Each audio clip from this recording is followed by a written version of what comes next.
Everybody, my name is Osei. We are playing Farming Sim 19 on the Felsbrunn map. The scenario is starting from scratch and it is morning of our second day on this map. The moon is setting and we need to go and find a job. I got in the wrong side.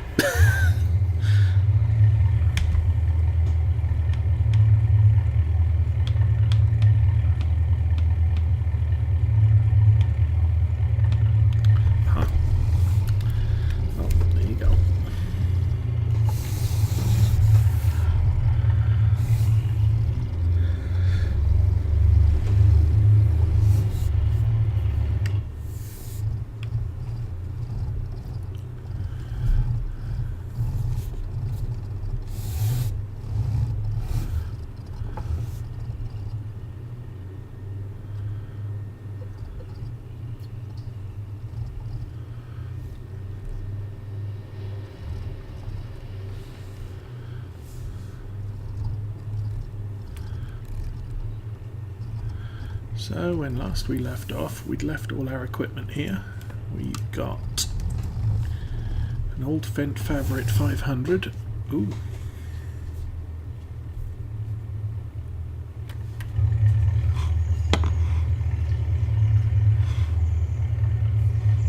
Is that the edge of the field?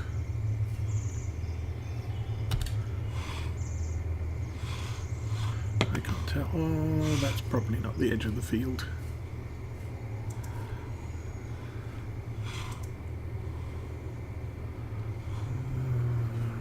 That looks like the edge of the field. So our field grass is still growing.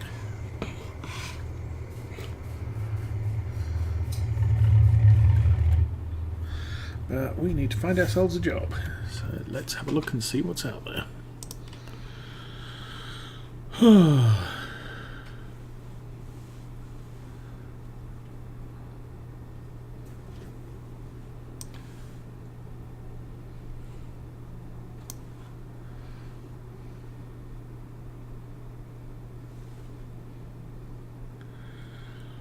Ooh. Field 6 looks interesting. Almost 13 acres.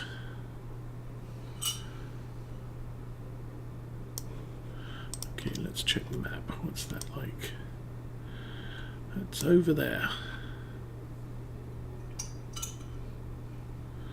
And looks to be sunflowers. Okay. Let's do that one. Sorry, field 6.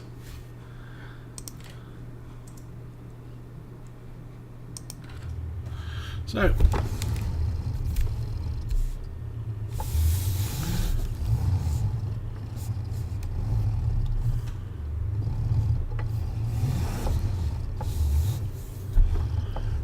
and I should probably drive on the correct side of the road too.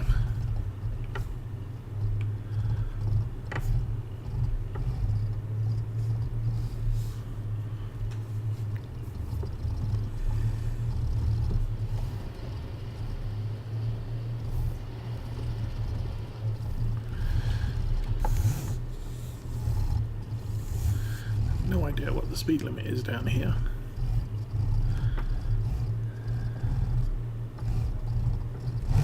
Oh, oh, oh, oh, oh, no. Oops.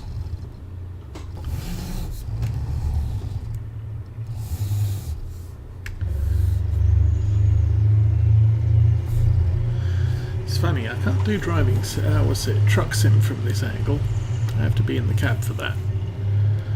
Farm sim, it's a little bit easier to do out of cab than it is in cab. Plus this vehicle's a little bit flighty.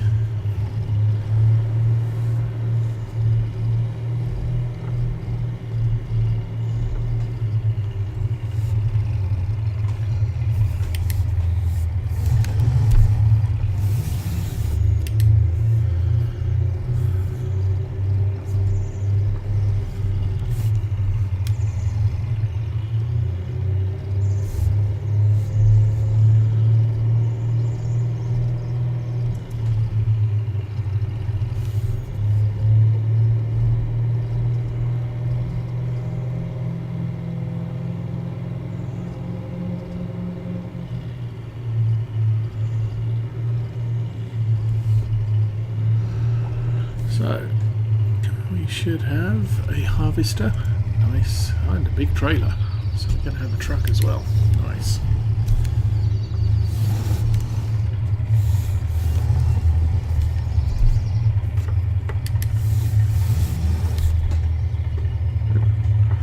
Probably not good to park on the grass. Let's stick it there. Okay. And have a look what we've got here.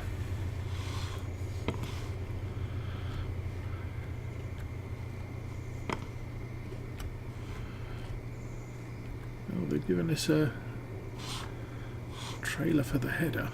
That's nice. I'm not sure I'm going to bother using it. And we've got a nice truck. Okay, let's get this thing rolling.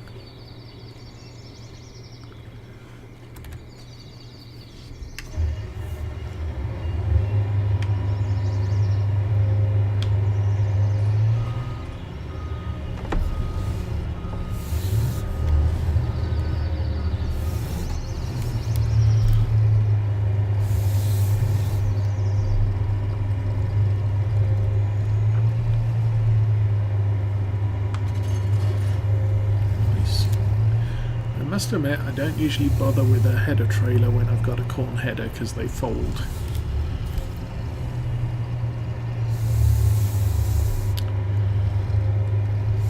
Now the grain headers don't, so it's a very good plan to bring a header trailer with you. Now where are we going?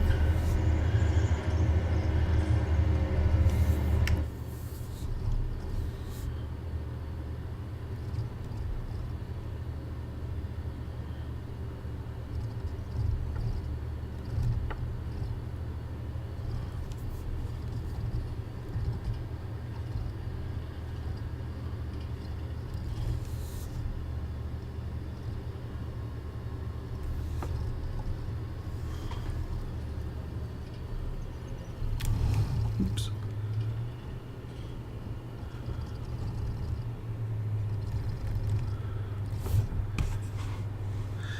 Yeah, I've done crazy before. I did a contract for, I can't remember whether it was potatoes or beets on Goldcrest Field 5.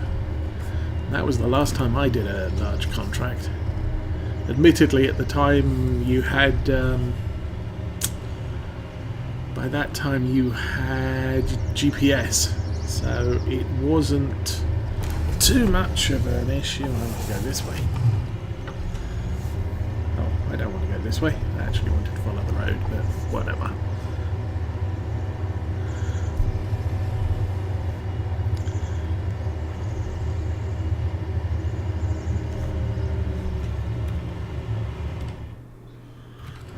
Field 6, so that should be north of here.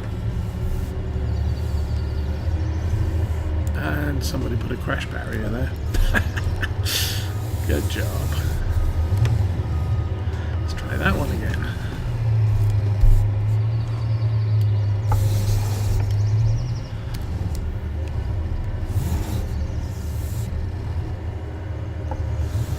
It's the problem, the camera angles are sort of based on the ground rather than on the vehicle. It would be a lot easier if they were based on the vehicle. Oh, he went that way and he's coming this way. Okay, thank you. So field 6, oh, it's over on the left.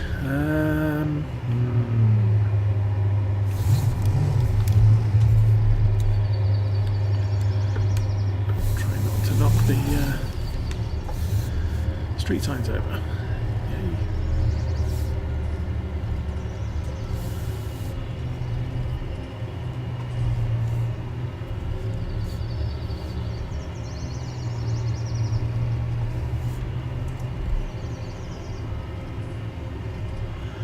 So,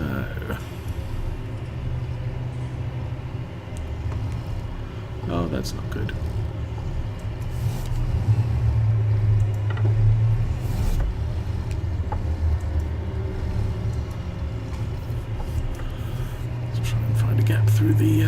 trees here. Oh, there's one just up ahead. Well, there you go.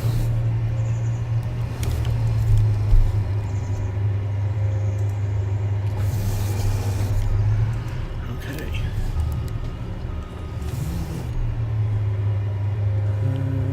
That's good. We can unfold that.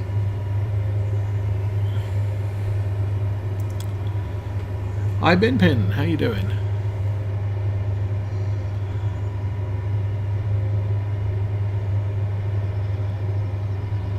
"14 pallets of seeds." Scythian 7.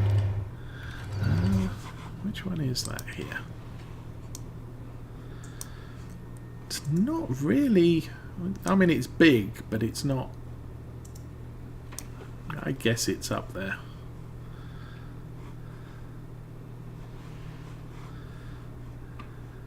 It looks like I picked the biggest field. Maybe. So, no, no, no, no, no, no. Don't want to do that. I want to unfold this thing.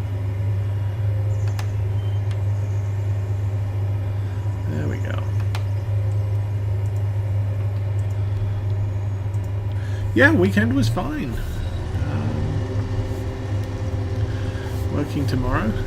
We will be playing World of Warships tomorrow without Arthur, because while he's applying for Twitch partnership, he wants to keep his viewing figures up, and he doesn't bring in a lot of viewers for World of Warships.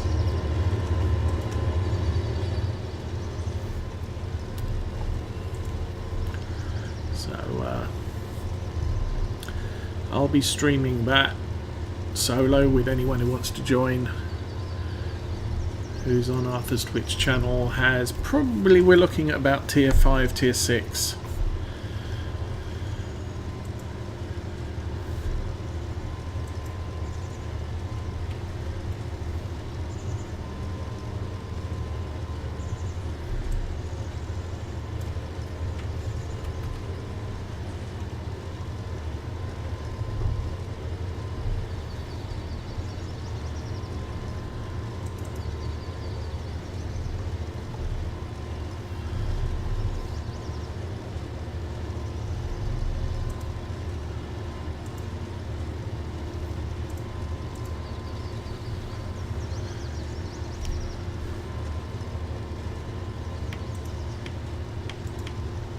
Huh. No boat lights on this thing.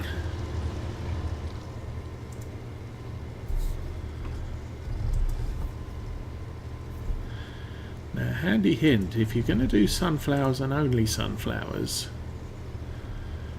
it's a far better plan to get a sunflower header, because you can harvest those at about 9 miles an hour, whereas the corn header's got a top speed limit of 6. But if you're going to do corn and sunflowers, or just corn, then you might just want to consider the header that's on this thing.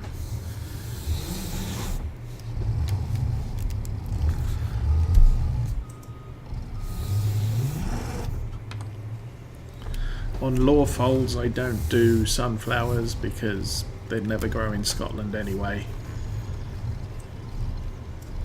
And for the most part I'm foraging the corn, not harvesting it, but since I've got pigs there I need to harvest at least a little corn.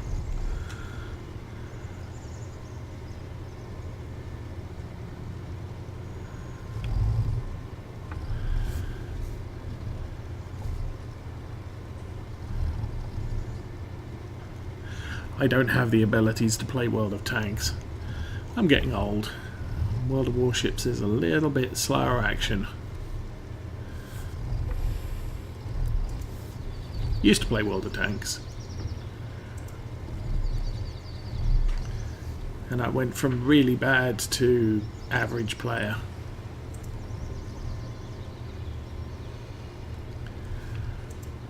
But I was getting to the point where you really had to learn the armor layouts of the tanks and what your penetration of your gun and ammo was, so that you knew what you can shoot, where you can shoot it, and I don't have the time to invest in learning that sort of thing.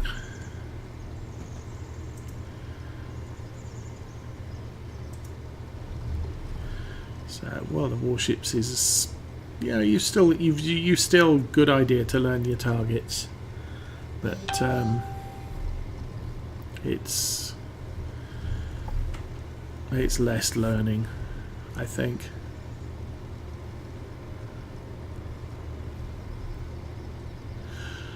Now let's see. I went chickens on my other stream map,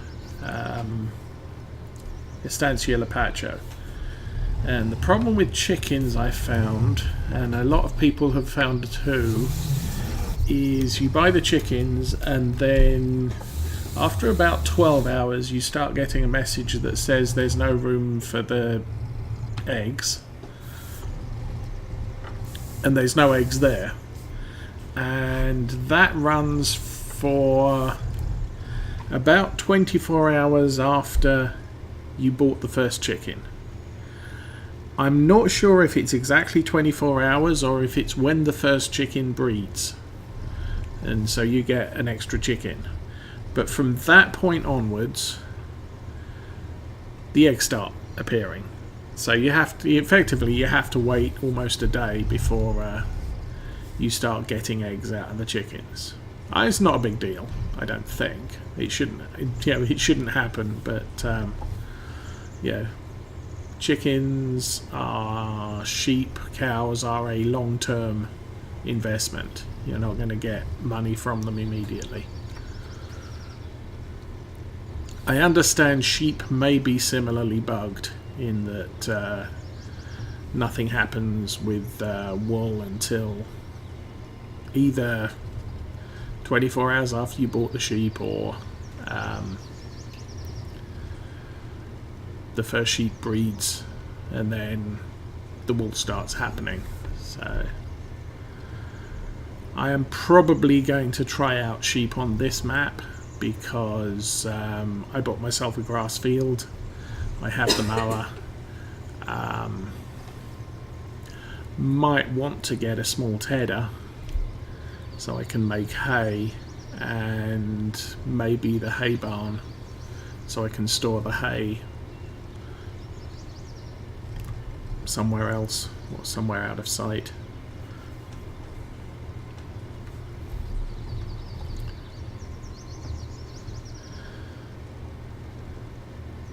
My understanding is horses are probably the best money maker, and that seems to be a common theme with giants. Is stuff they add tends to be a better money maker than existing stuff.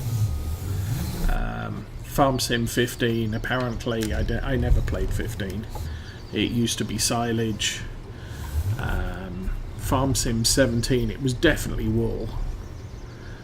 Silage was still a good deal, but apparently it had been quite heavily nerfed, and it's been heavily nerfed again for 19. Although I did watch a guy's video today about yields and comparison prices with the real world, and it looks like if you start in easy mode, let's call that the value you get from your crop. If you go farm manager, which is medium, you get about half of that, and if you go start from scratch, which is hard, you get about half again. So, but the yields were the same no matter which difficulty level you selected, so you always get the same amount of crop, you just get less money in hard mode.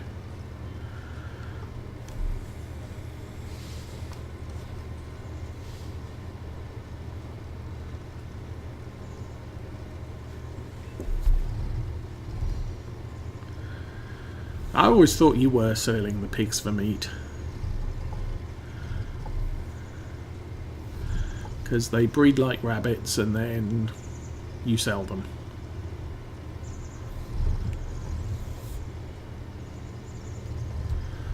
Or with seasons on in Farm Sim 17, you don't feed them and they die. That's the other option. But, I mean, I started pigs on Lawfolds during game year 4, and I think my plan is once I get to about 150, I'll probably start selling them by the truckload. So I'll load up the truck and trailer and just sell what I have, and then let them breed back up to 150 and then ship another load out. I estimate I won't be shipping out a truck a day, which can happen if you let them get out of control.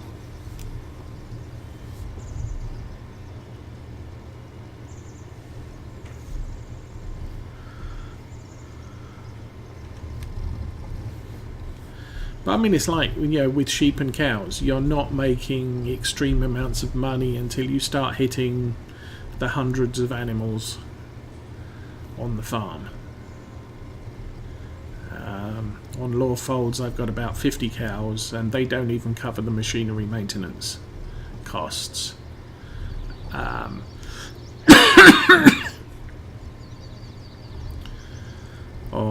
But with 130 sheep, I'm pretty much putting out a bale of wool per day. So 6 days I can fill the truck. I can fill the truck up. Another 6 days I can ship the truck and trailer out. But it's only since I've got sort of 130 sheep and more that's been happening. When I first started, I had 20 sheep, and I'd get a couple of bales by the end of summer.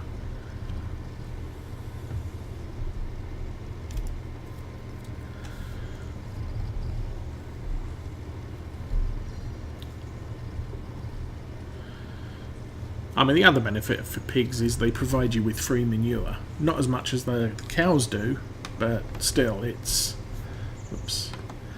enough to keep the farm running,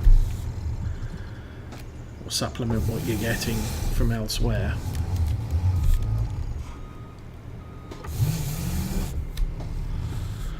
I mean, for the first three years on Lawfolds, I was pretty much running from digestate, from selling silage at the BGA. But then I started buying more fields, and I've got to the point now where the number of fields I have, I can't generate that amount of digestate.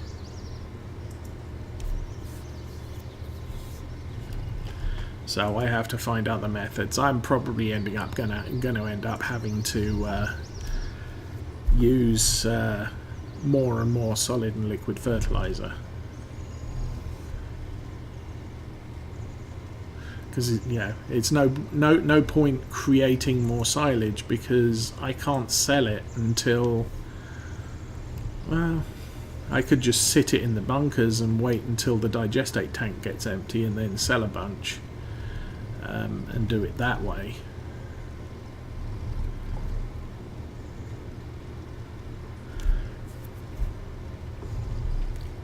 As the farms get older, it takes more and more planning, I think. The money's easier, but you have to make sure you can do everything that you need to do before the crops wither or animals die. And I made a complete balls up this year where I didn't save enough straw, so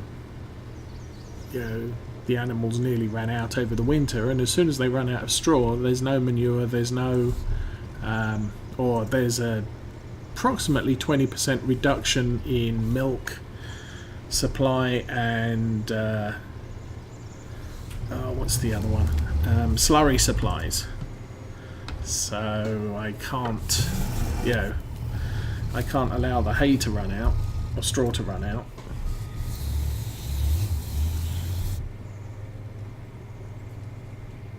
Oh yes, but then again, we're effectively working independently. we haven't had to cheat in the money on that farm, because we've started 4 farms, all of which start with. Did we start on hard mode or easy mode? I can't remember whether it's 500,000 or 1,200,000. But that does mean that, you know, each farm can buy its own equipment. I bought 4 tractors and a harvester and a tipper, but I've leased everything else we've used because I can't afford everything.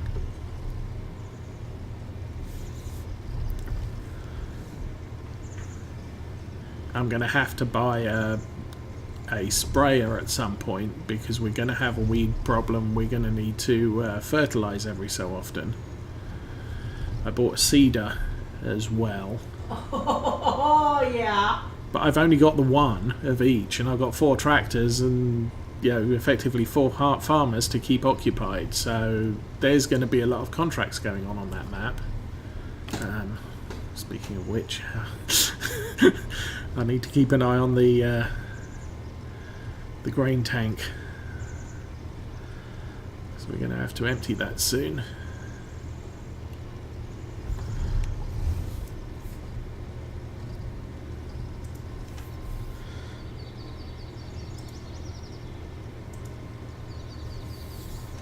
Yeah, that's an option. How did you find the value of wood?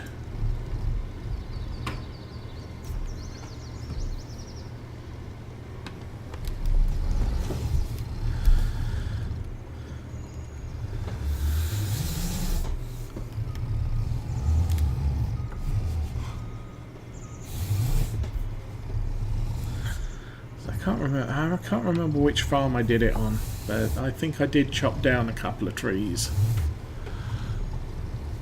Oh, Estancia Patcho. I chopped down a couple of trees to make room for the shed and the chickens.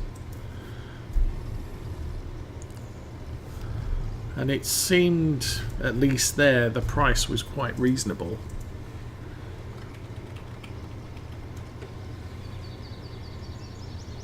Okay, so that's quite reasonable. Yeah, that's what I was doing. I was actually chopping. I hate the stole log forks for the tractors, and unfortunately with my setup I cannot map a telehandler or well, primarily a telehandler at the moment, because obviously I can't afford a wheel loader. But I was having so much problems with that log grab. I just ended up chopping the logs smaller and chucking the short logs into the trailer. So I kept the sides on the trailer and just lobbed them over, filled that up, and then went and sold them. I'm happy with the new sell mechanism. You don't have to unload the trailer, you don't have to tip the trailer. You just park the trailer on the sell point and then... Oh no. Fortunately, this is a contract, so we don't have a problem with crop destruction. Okay, we'll put that out and we'll get the truck.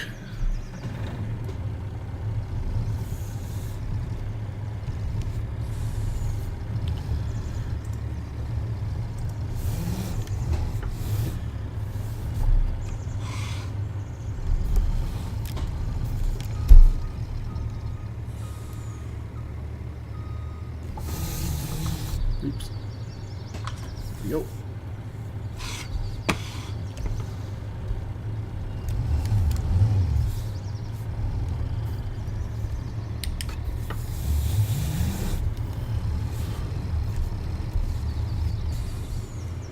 Now, ordinarily, I don't think you would see a truck like this in a place like Felsbrunn. Now, what's stuck?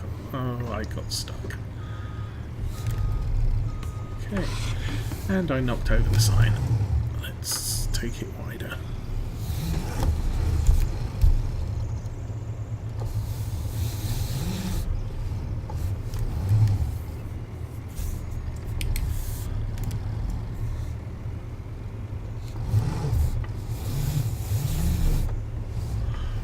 Probably a couple more signs dead.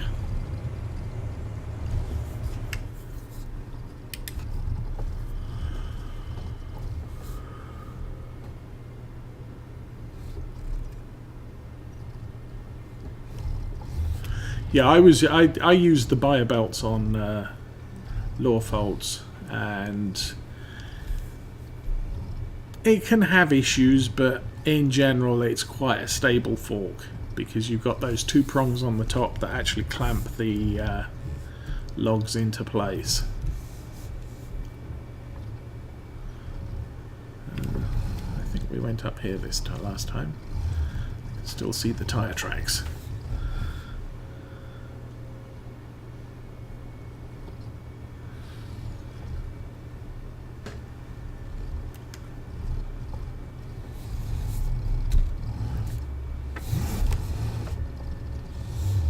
I also like the little pickup truck that Arthur used with, I think it was Micah on one of the farms, which had a cage on the back, so you could just lob logs into the back of that and sell them.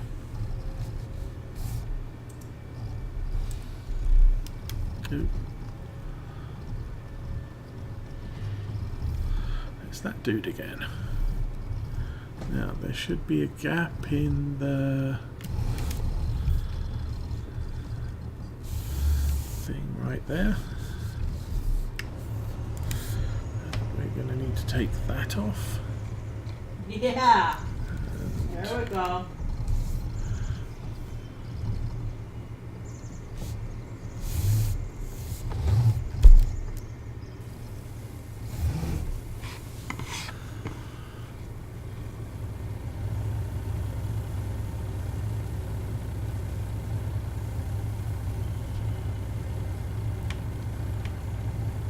Oh, it has work lights. That's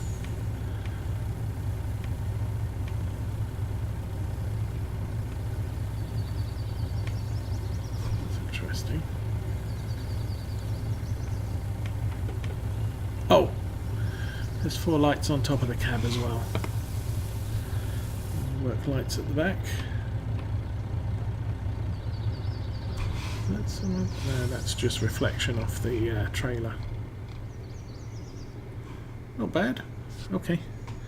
I guess we're done there. Let's turn the engine off and get back in the harvester.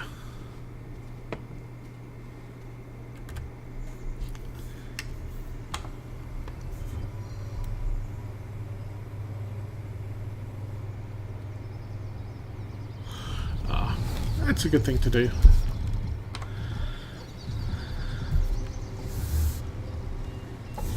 I used to watch Arthur while I was playing Farm Sim.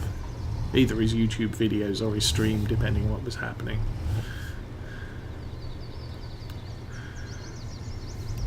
And if Arthur wasn't around and I'd caught up on all his videos, I'd watch somebody else's.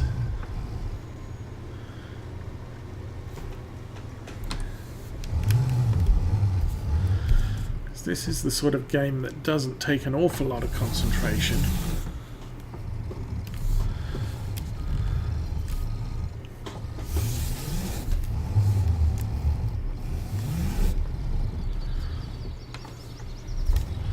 So yeah, you have to pay attention when you turn around, but once you're driving down the field, kind of just line the camera up and you can glance over at the other monitor to watch stuff.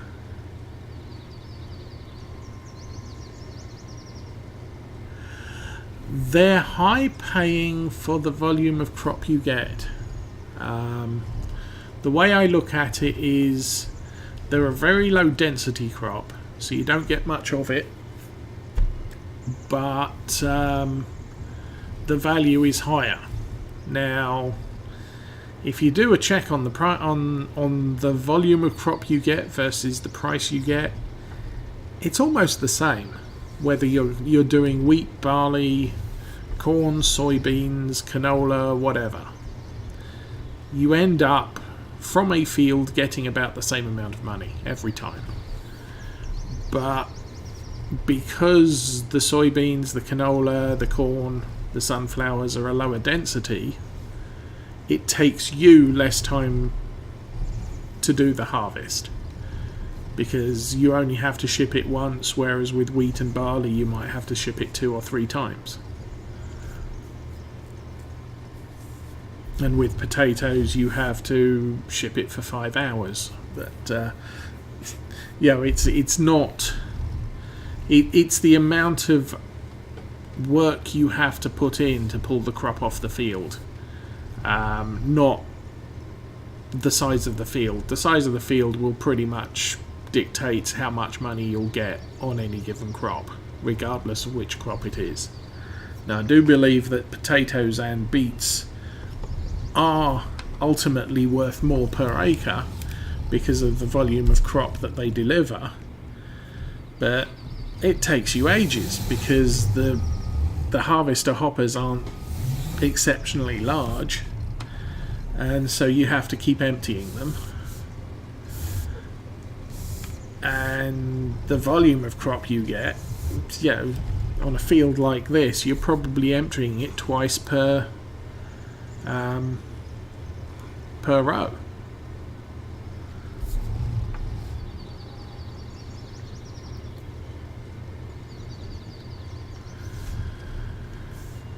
But if you're going to solo farm, then generally soybeans, canola are the better crops to pick because it takes you less time to do each one. You can harvest a field and pretty much contain the entire field in the harvester, so you only have to unload it when you finish the field. With wheat and barley on law folds, I'm generally emptying the harvester, running down to the silo, emptying the truck, and then coming back and repeating that. And on some of the fields, I'm so far from the farm silo that I'm getting back just as the harvester's filled up.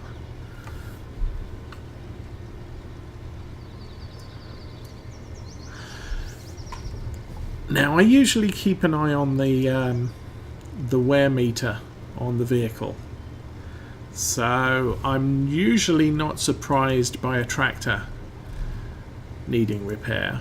What does surprise me is I'm ploughing a field, and instead of doing it at 7 miles an hour, I'm doing it at 4 miles an hour. And I'll go and check on the equipment condition, and oh look, the plough's down to 2% repair state.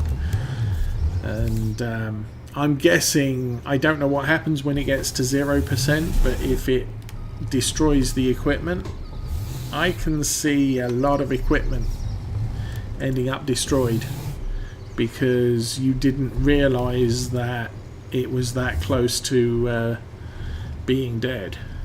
I mean, even weights for tractors, for crying out loud, decay and die.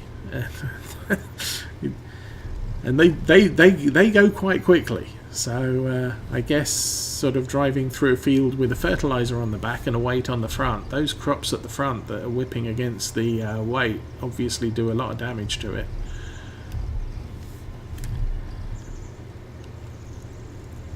But it's an improvement over Farm Sim 17, because in Farm Sim 17 we just got charged daily for every single piece of equipment we had, whereas in Farm Sim 19 you're getting charged for the equipment that you're using.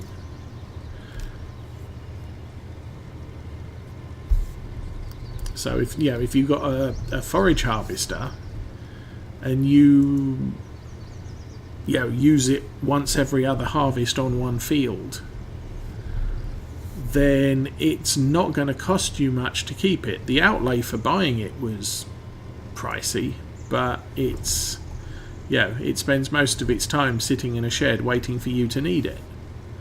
And so that's a bonus over Farm Sim 17, where you just didn't, you had to pay for it all the time. And it was one of the considerations I had playing seasons in Farm Sim 17. I don't need a harvester from the get-go. because the harvester is going to be costing me money every day until the harvest, and I only need it when I harvest. And I think on the Lawfolds playthrough, I sold the harvester and I rented one for the first year, because I'd used that money for other equipment that I needed throughout the year. I mean, the class wasn't cheap, and I was running three grass harvests a year, and so I needed the mowers, the tedders, the balers, windrowers, wrappers, because I was using them so frequently. And so I spent all my money on those sorts of things. Didn't have a harvester, had enough money to rent one, so I rented one for the first year. The second year I waited until the first crop was ready to harvest before I bought my harvester, because there's no point wasting money servicing a vehicle that you're not using. In Farm Sim 19 the servicing isn't an issue, but it's sort of a case of, well, I don't need a harvester right now, I'll wait until I need it before I buy it. But then once I've bought it, it's not as big of a burden to have it sitting around doing nothing for a while, because I don't have to pay the daily servicing costs on it.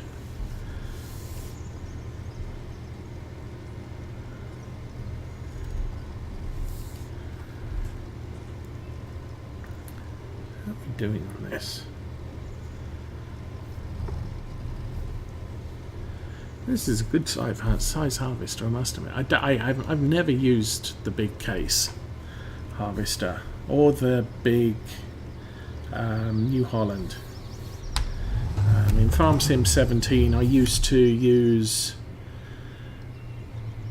initially the smaller Massey Ferguson and then the larger one, or the Fendt equivalents. So I think the larger one had a 35-foot header and about a 12,000 litre capacity tank, and for the most part that was sufficient. But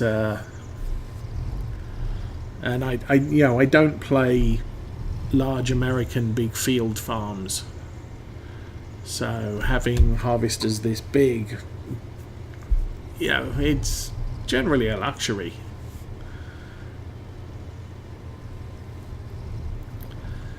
But they do chomp through the fields quite nicely.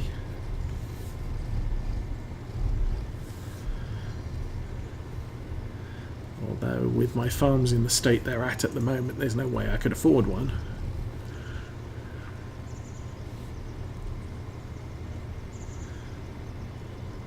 So what starting tractors do you generally go for?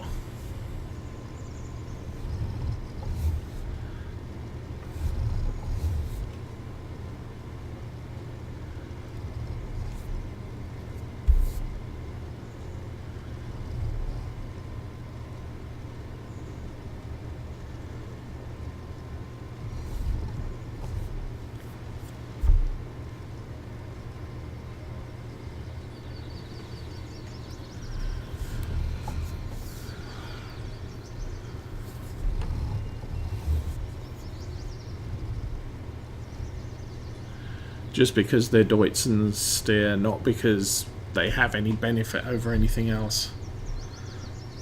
I assume you can use a front loader on the steer.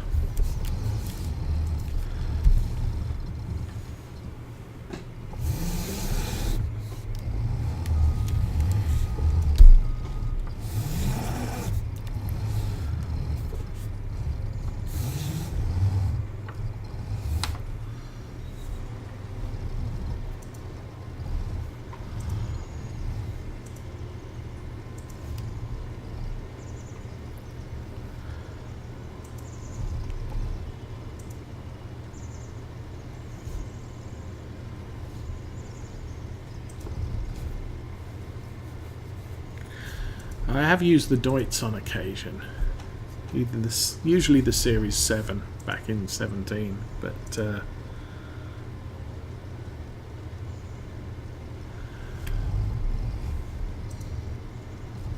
I find its lack of front loader to be a problem if it's, if I've only got one tractor available for a farm.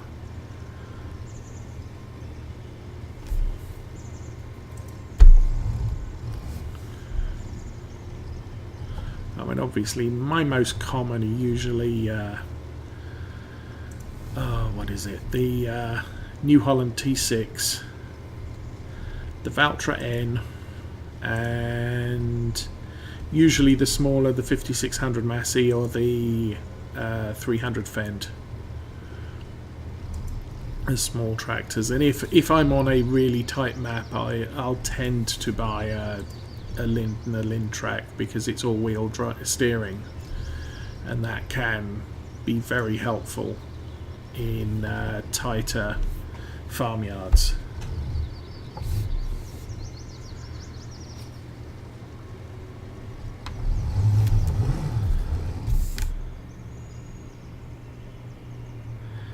Big tractors, obviously front loader is generally not so much of an issue because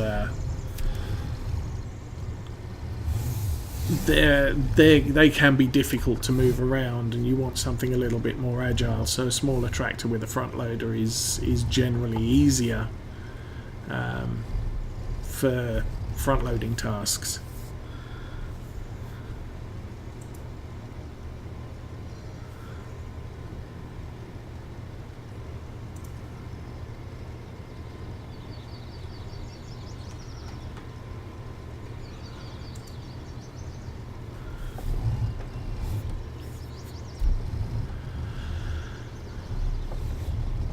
Yeah, I tended to skip case, especially since Goldcrest had two 1455 XLs as starting equipment, and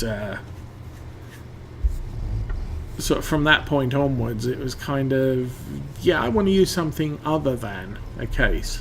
It ended up being one of the either a Valtra, a New Holland, a Fendt, or a Massey Ferguson for the most part. When the class mods came out, I had heard, at least in sort of 2017, I'd heard people saying that class was quite a common sight in Scotland. So I figured, well, since the mods are there, I would buy a couple of big ones of those for the Lawfolds farm, and a big class combine. But for the most part, I've generally mixed it up. But like I said, the cases I've not bothered with, because it seemed like on every farm you started with, case was one of the options. Although I only experienced the 1455 XL. Now on what is it?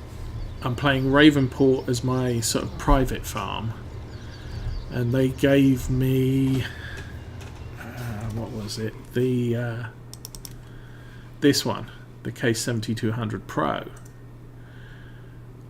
and you can't put a front loader on it, but other than that, it's quite a nice tractor, and you can get quite a high horsepower out of it.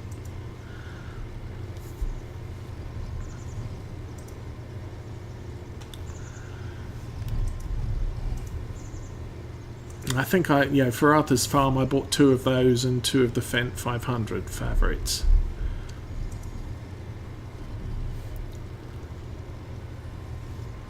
And obviously, when you're playing Start from Scratch or Farm Manager, no! You kind of want a tractor that is cheap and flexible, and I found the Fendt 500 to be very useful on that matter. You could take a Case 1455 XL. I think there's another cheap tractor that it's got a good usable horsepower level, and can mount front loader and a 3-point hitch at the front. So you've got options there. I try and avoid, at least when I'm starting out and I can only afford 1 or 2 tractors, any tractor that doesn't have a front 3-point, I'm gonna kind of avoid it, because obviously if I decide to do cut and grass, or if I want to use fertilizer that has an auxiliary tank on the front, or if I want to use the Kuhn seeding kit, I need that front 3-point hitch. Not so much for the fertilizer, but even so, it adds to the capacity, which means it's less trips I have to make back to anywhere to resupply.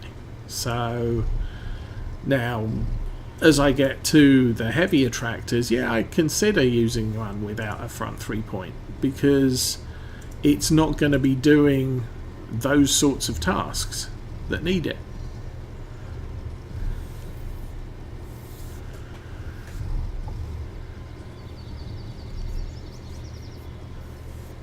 I think that was the that was the problem. You got the easy start on Ravenport. You get 2 of the Case 7200 Pros and a Fiat, and the Fiat has a weight on the front, and it's sort of that's no use. It's got quite a high. There we go again. I'm not watching. The Fiat has a high horsepower, so it's not all bad, but unfortunately it has deficiencies elsewhere, like the lack of a 3-point hitch. It can't do front loader duties, and that was the problem with the starting kit there. You had the Fiat, can't put a front loader on it. 2 cases, you can't put a front loader on them, and so okay, this is a problem. I'll sell the Fiat, I'll sell one of the cases because it's just me working the farm, and I'll buy a tractor that can support a front 3-point front loader.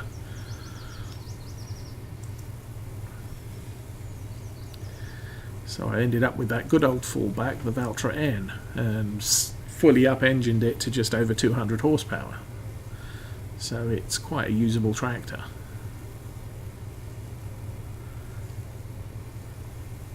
So it's going to fill that bay up. And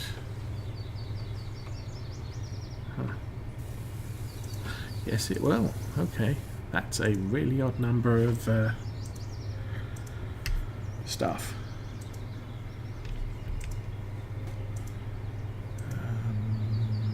Fold that in, start thing, and off we go again. Well, I think we're going to fit the entire field in the truck, even if we have to stop 3 times with the harvester.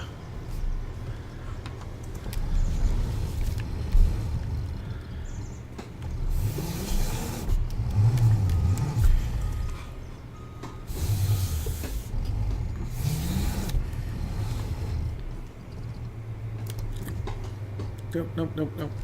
Backwards, turn the thing on. So has anyone heard when Giants are going to start letting the modders onto the mod hub?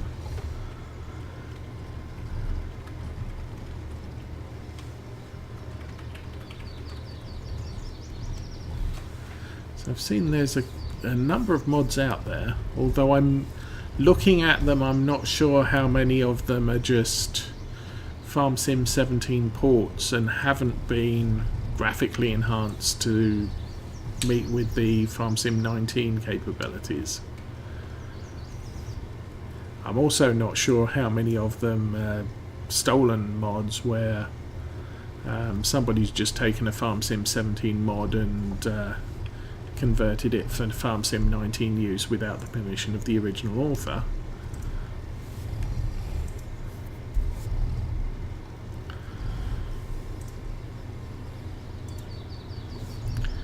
So in general, I'll go with what's put on the mod hub, Occasionally I'll use something else, but I usually go to the owner's website to pull that mod rather than any of the generic mod sites, which you can't be sure who's uploading what.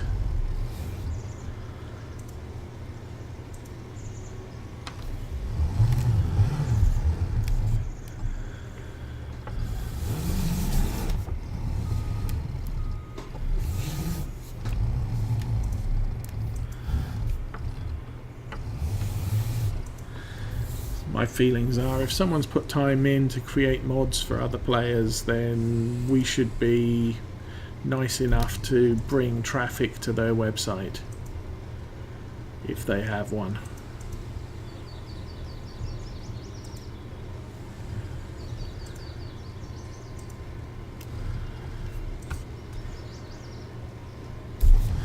I haven't kept this very straight.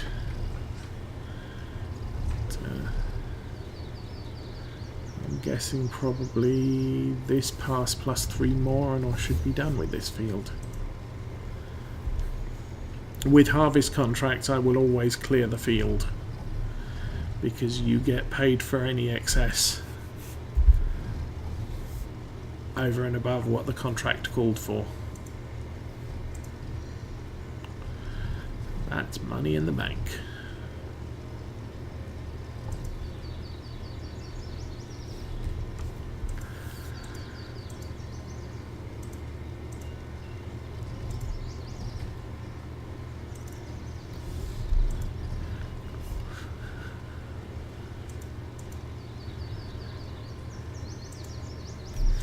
Playing on start from scratch, it's gonna be a long, slow haul working the getting the equipment improved.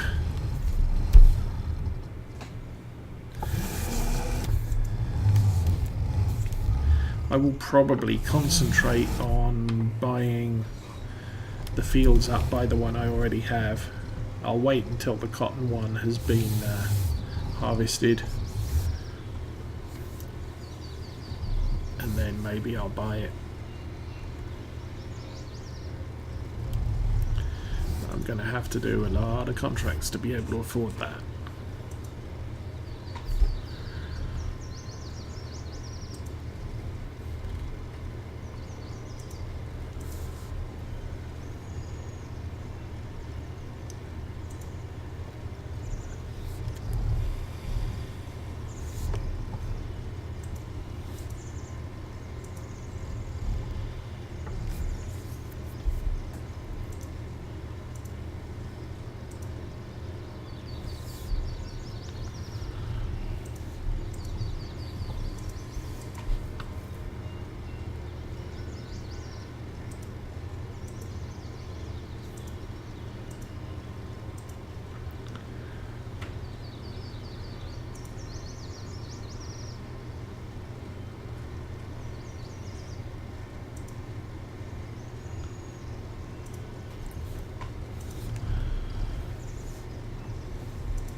Yep, I understand that problem. My parents bought my dad and I sort of day at a racing school in Brands Hatch in England, and you got to drive a couple of I think they were Formula Ford racing cars. You went out in a 3 Series BMW with an instructor, and he'd teach you the racing line and what have you. And after a couple of laps in the BMW, you'd go in and you got a debrief. And then he gives you a briefing on the car you're going to be driving, and you go out, and I could not fit in it. My legs wouldn't go under the steering wheel. If I'd had backwards bending knees, I might have managed it, but no, I'm too big to fit in that. So their standby was, will you go back out in the BMW? Yeah, okay then. But the upshot of that was I got to drive around Brands Hatch, which is a nice little track.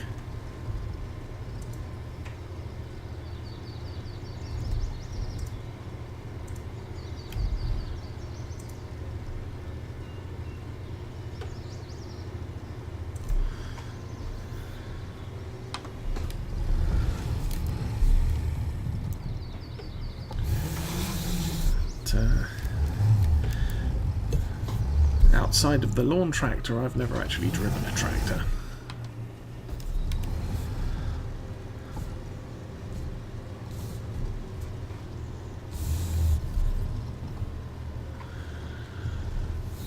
In fact, I never really paid attention to tractors until I started playing Farm Sim.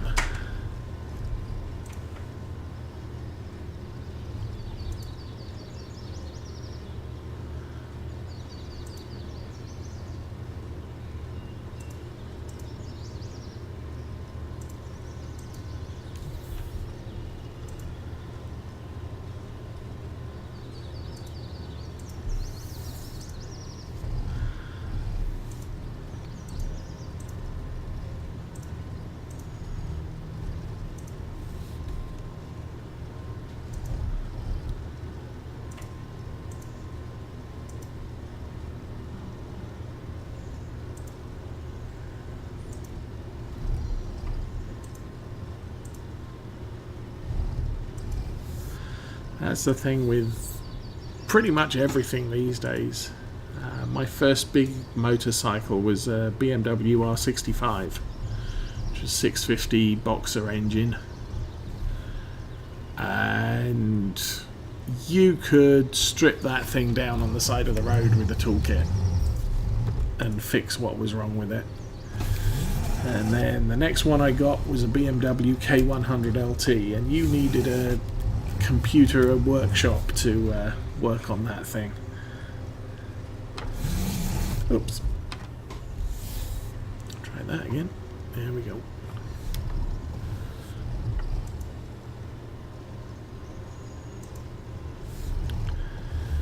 But that's kind of the price of progress.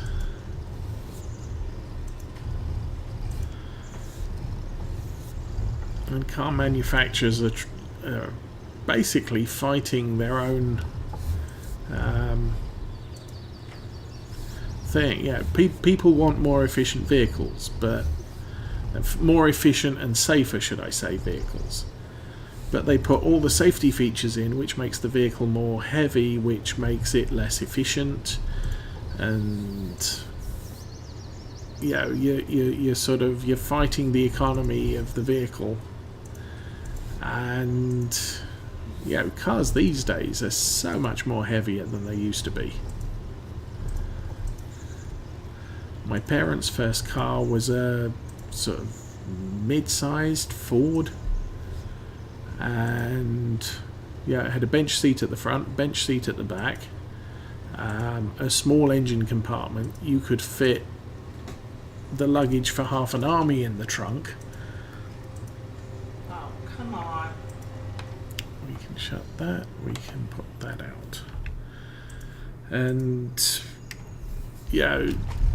15 years later, the car was the same, the same, or the modern version of the car was the same size, length and width, but you couldn't fit 2 suitcases in the trunk because there was so much electronics and stuff in the front of it.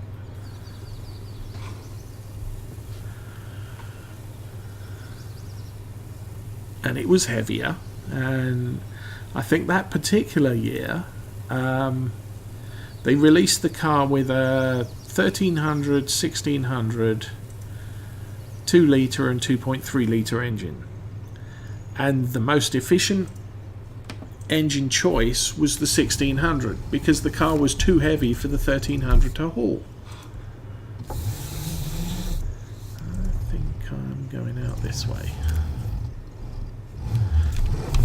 Why can't I turn? What's going on?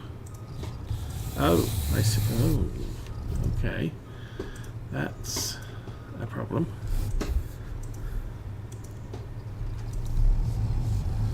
Well, we're having problems getting up that hill.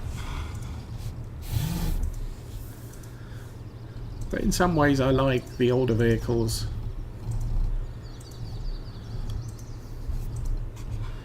Not that I'm a mechanic, but they're generally easier to work on. There's less to go wrong with them.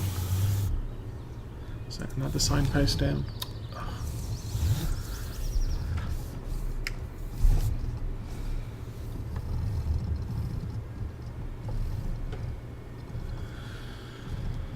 Okay, let's go sightseeing. Never been down this road before.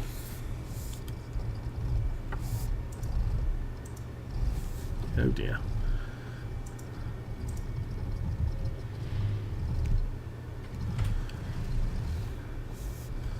Now, of course, the problem is they don't have much in the way of air conditioning.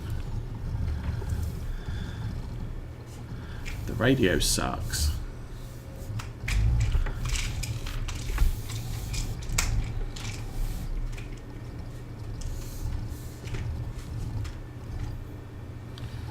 Oh.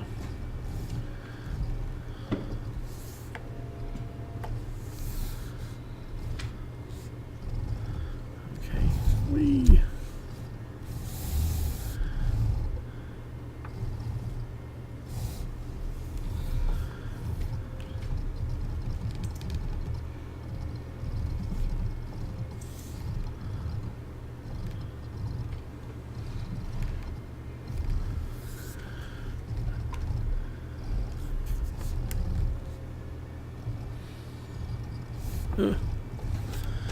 Good grief, these roads are really narrow.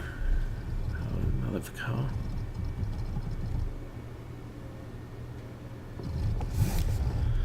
The mirrors suck, can't see anything out of those.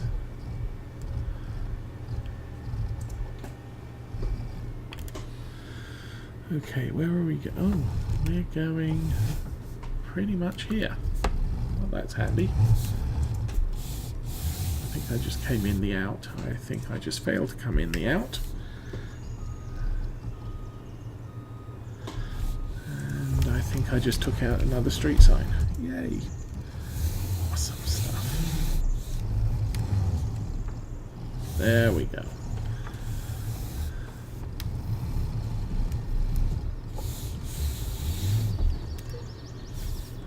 So what have we got selected?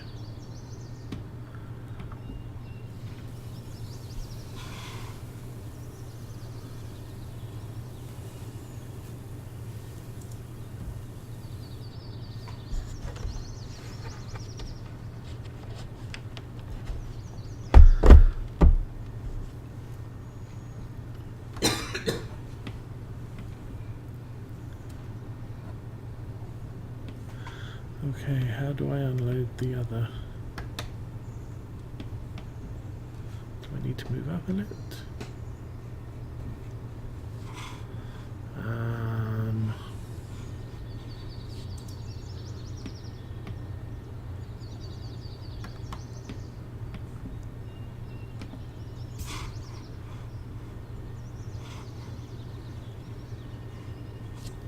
Okay, help screen. Oh, I see. Tip side front.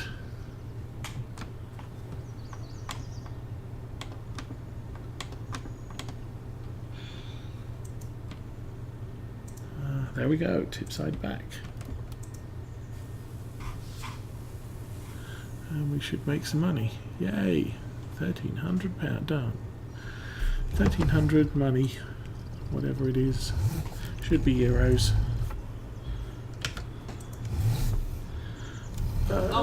Get him. Yes. Probably yes. want to turn this way.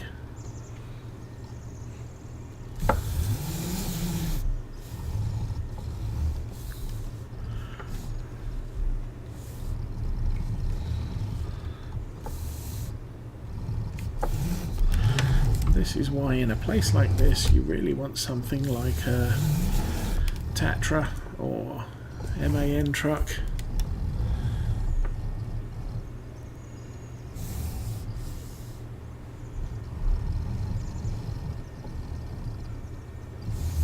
And a slightly shorter trailer. Yes. Oh, thank you, dude.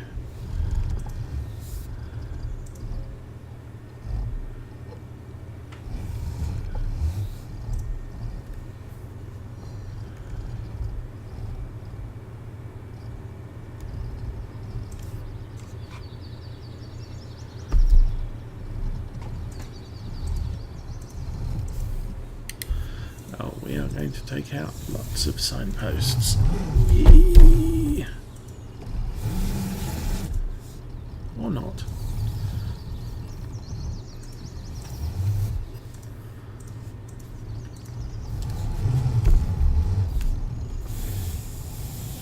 No. Oh, hello, Mr. Shopkeeper. I bought your truck back.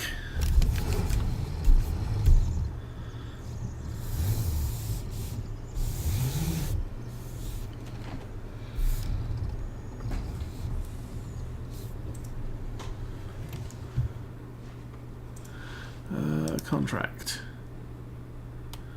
7,000, 5,000 total. That wasn't bad, I guess. What else do we have the option of here? Harvesting, fertilizing.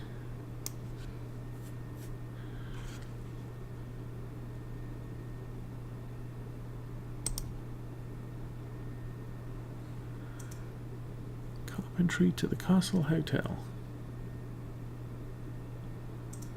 I could do that. I could do that in my own tractor.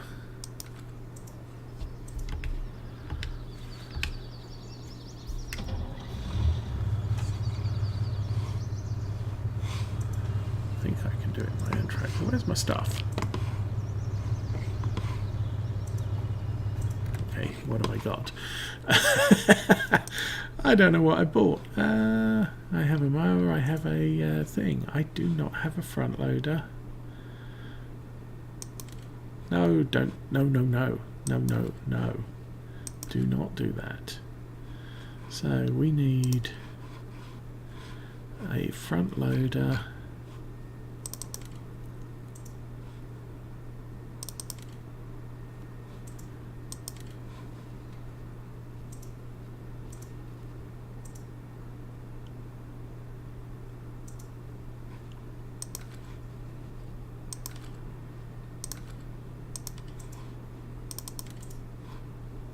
No.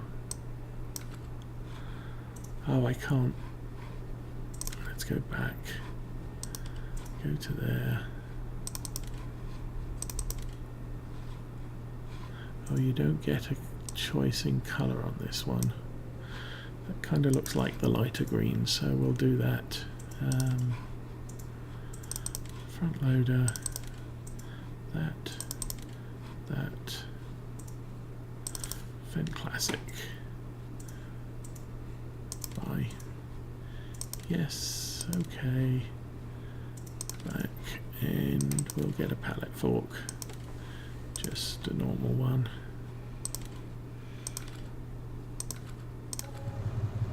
Okay. Drop that there. No, drop that there. Thank you. Move forward. Drop that there. No. Really having issues with that drop that there thing. Okay.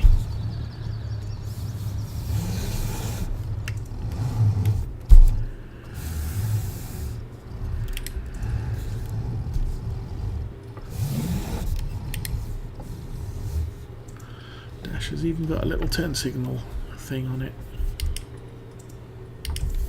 On each side. I'm guessing the lights might work too. Yeah. Cool. Beacons. I do not see a beacon warning light. Do I have a beacon?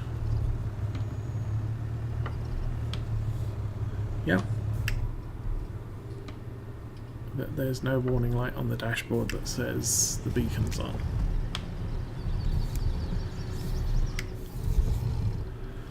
Still, nice tractor. And it's quite nippy 32 miles an hour top speed.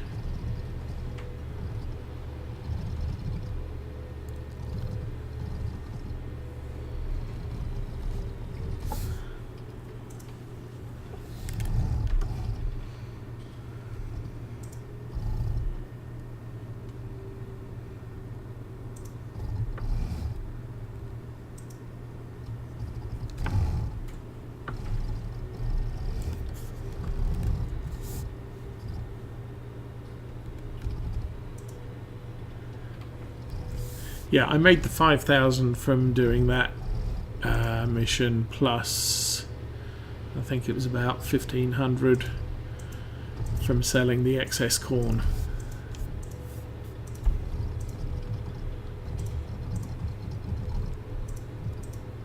So all in all, not a bad contract.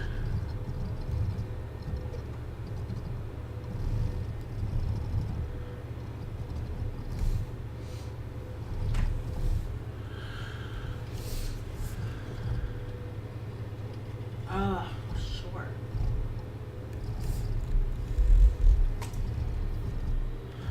So how many road signs are down here? Oh, I don't see any.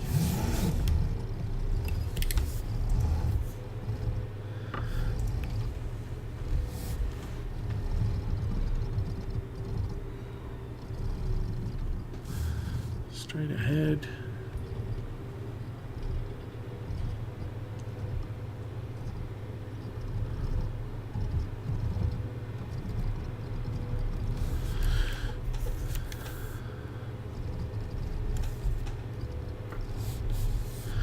So this would be more your style of tractor. Pretty much nothing. It does have a digital readout on the front, as opposed to analog.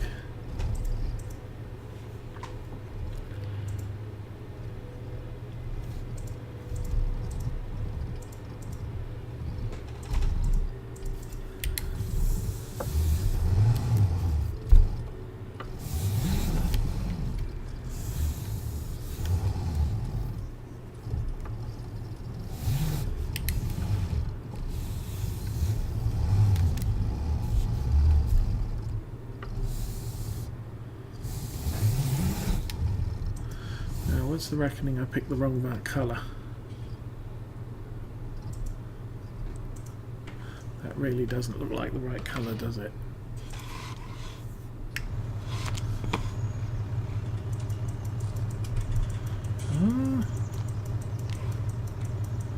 I don't know, maybe it is. Yeah, okay.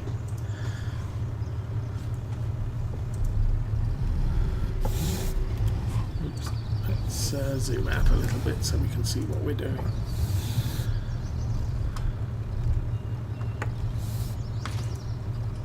So, I actually want to see whether this grounds out. Oh, yeah.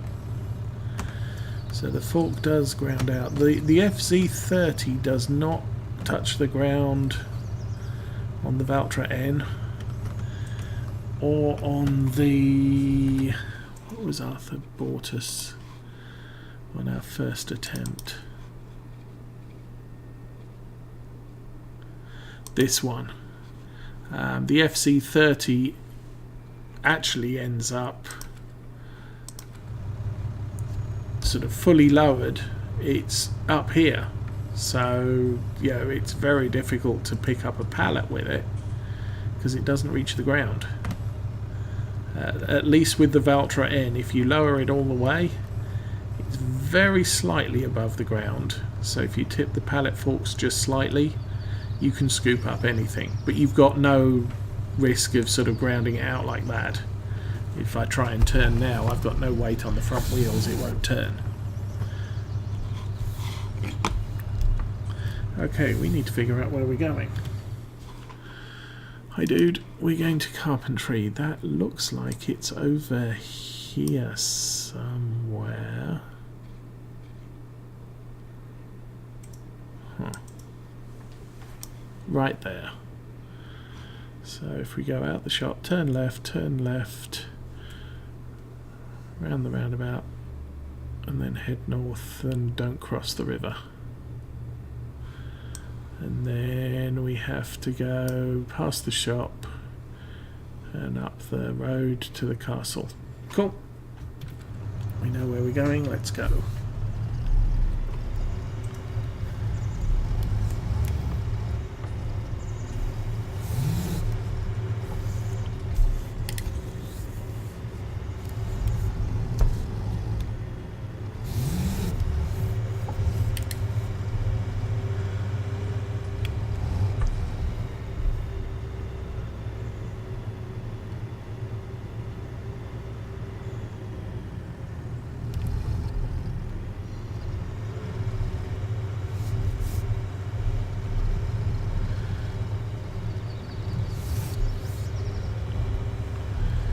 Yeah, I ended up buying the Cytec side panel and wheel. The wheel broke, so I got a new wheel.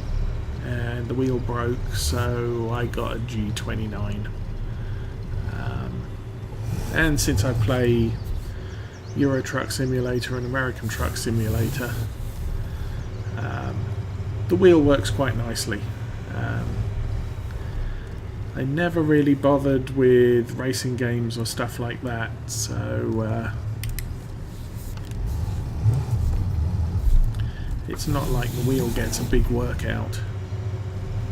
Hopefully this was the right turn. Oh, let's turn the turn signal off.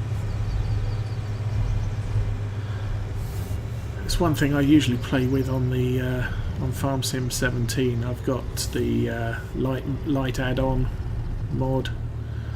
Oh, there's 2 pallets. You are joking.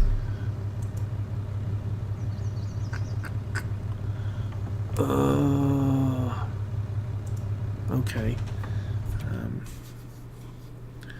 Not that store. I'm going to have to spend more money than I planned on.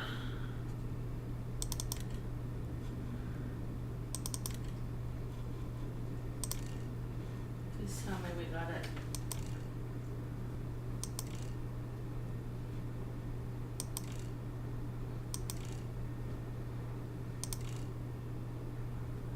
I'll get.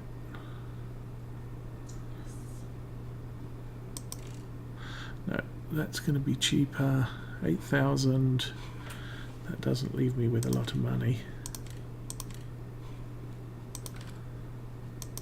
Well, that was an unexpected expense.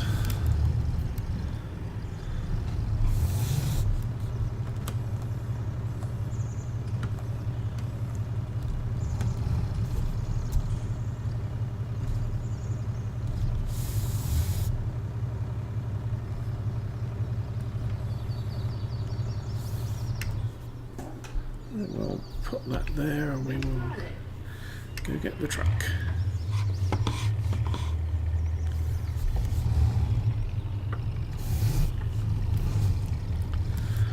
I don't know if this is going to work.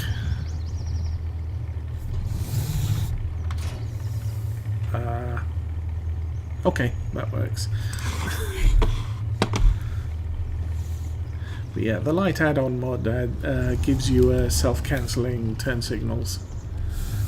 Oh! Something's going on in football. I'm not sure it's going well in football.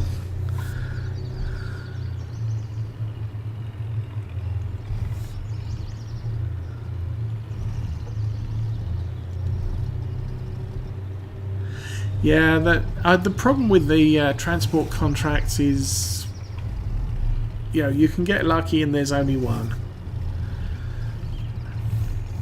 Or I found occasionally I end up with 2.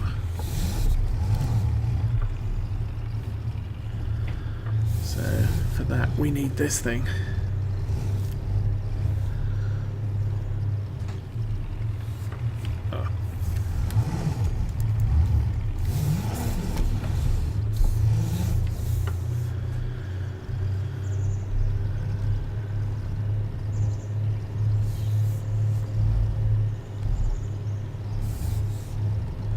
Kind of useful I've got the truck. Let's Sadly, you can't put a front loader on the truck. So we're going to have to drive this up to the castle with the tractor.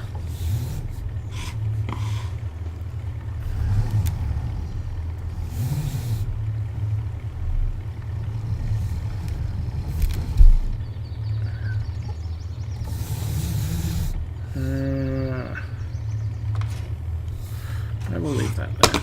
I will then pull forwards, because blocking the road with the trailer is an awesome plan.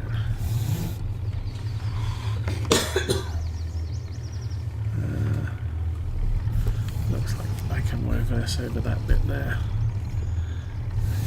And I'll park it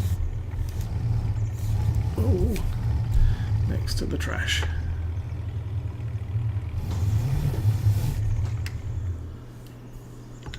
We'll jump back to the tractor and get this loaded on the back of the truck.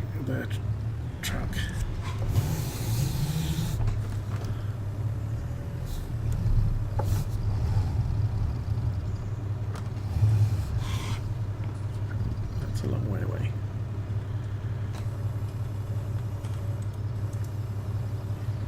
So I found the trick with these in 19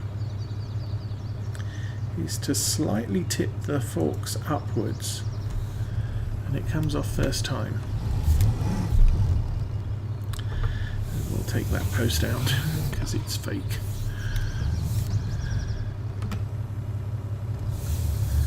And that works every time.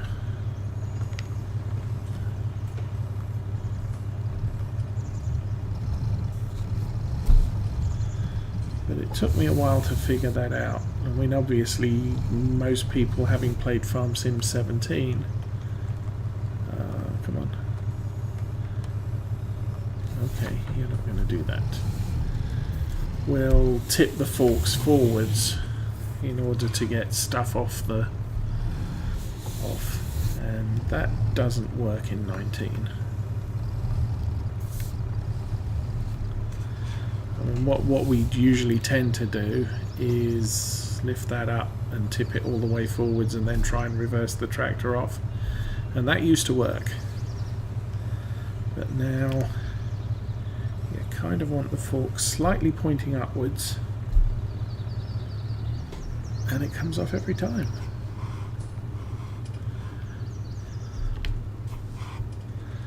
Strap that one down. Oops.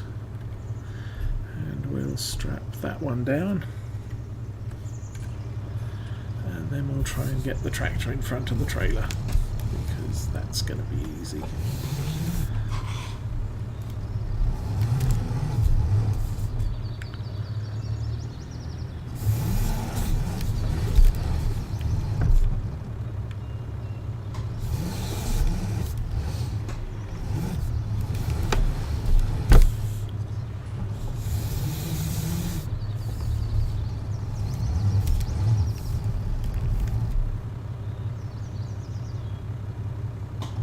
Well, that's going to accept it, so let's go with that. And we're off.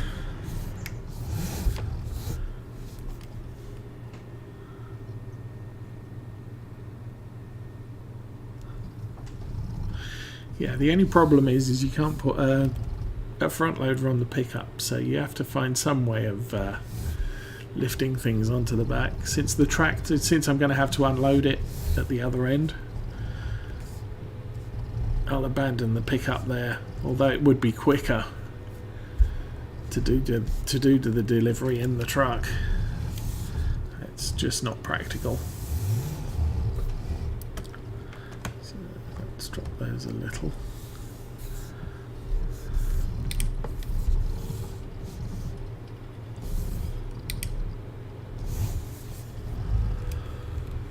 Nobody around. How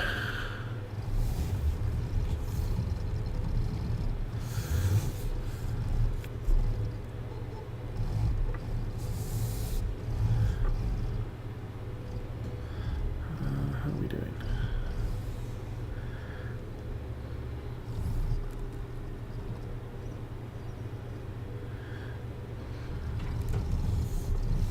I could have gone with the other pickup, I think, but it's a good job I didn't, because I'm spending money faster than I'm making it, I think.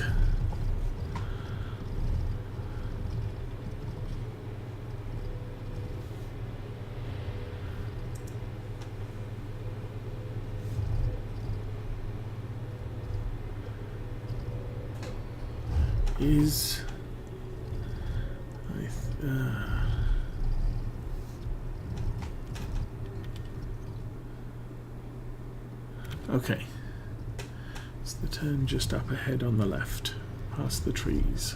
That'll do nicely. Oh yeah, the one with the signpost that says Castle Hotel.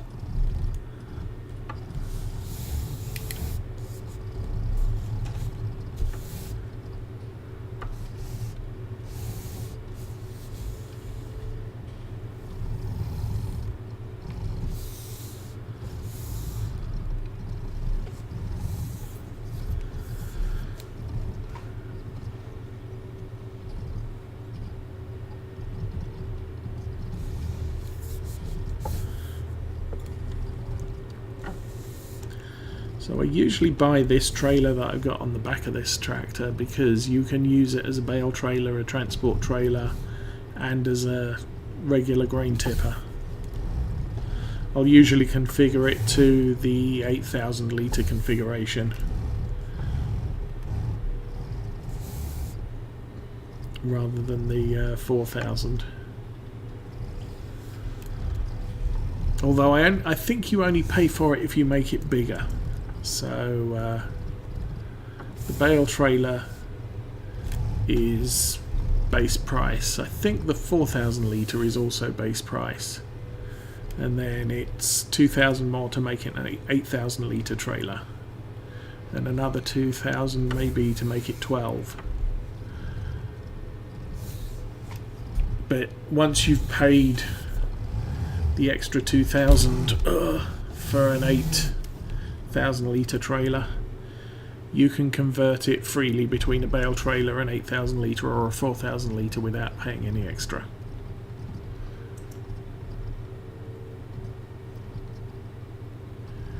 And I'm pretty sure refitting in the store is free as well. Although for convenience it's usually easier to have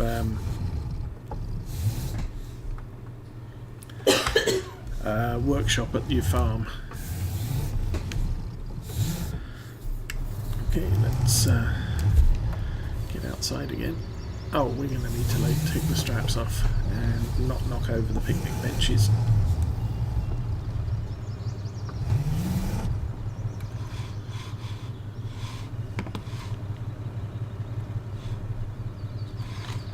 Oops. Okay, I got those. Jump back in, and I'll need a side view for this.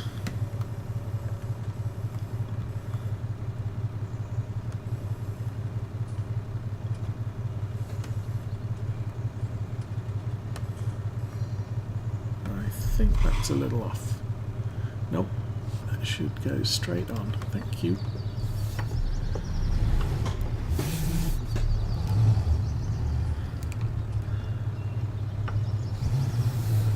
Once again, we stick that in the drop zone,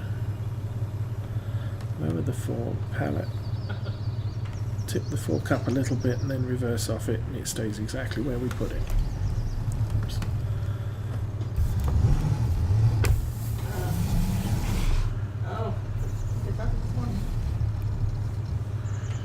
Try and get that lined up. There we go. Side view. Up.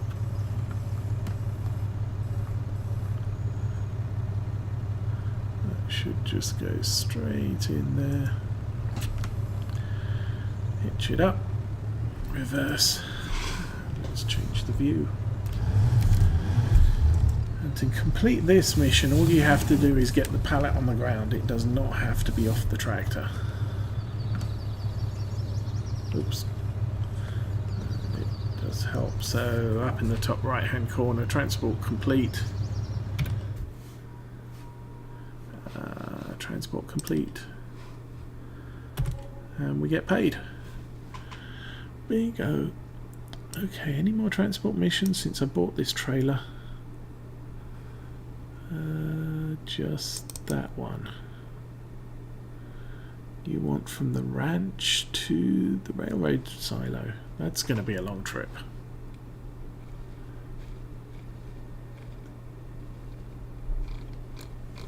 Okay, we'll do that one. Yeah.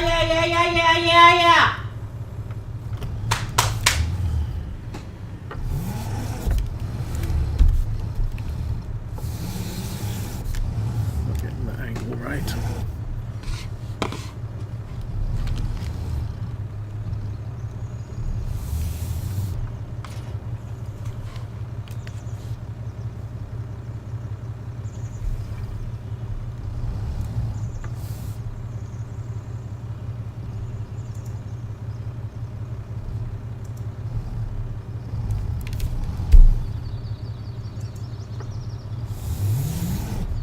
Oh, they're not that far.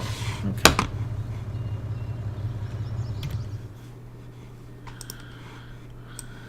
Over here. So we're picking up from there and we're going straight up to there. So we go all the way down around there, take the left turn, past the animal dealer and barn, under the railroad tracks, and then turn right at the beach. That's easy. I thought they were going to be clear across the map from each other, but that's quite a nice little trip. Oh, hi JOL, how you doing?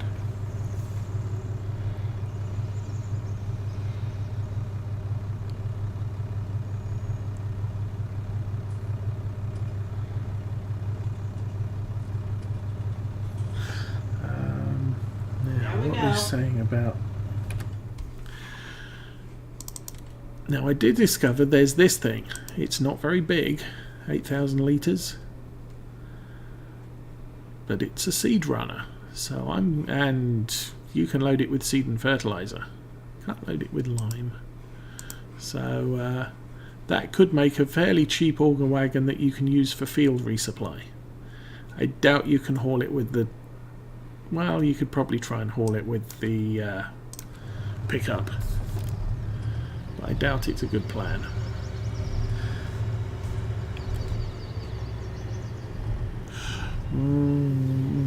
Me and Arthur are not going to be doing warships. I am going to be doing World of Warships, and the session will be open first come first served to anyone who has World of Warships. We're probably going to be playing tier 5 to 6.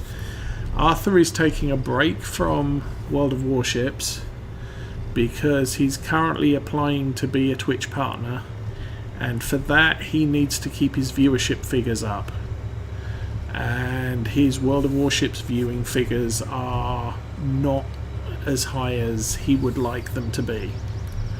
Now, once he's made partner, he will probably go back to playing World of Warships. I have suggested if he wants to join us, he can, and not stream it. I'll just be primary streamer, or only streamer, if he still wants to play World of Warships. But for now, he's not going to be streaming World of Warships until his application to become a Twitch partner goes through.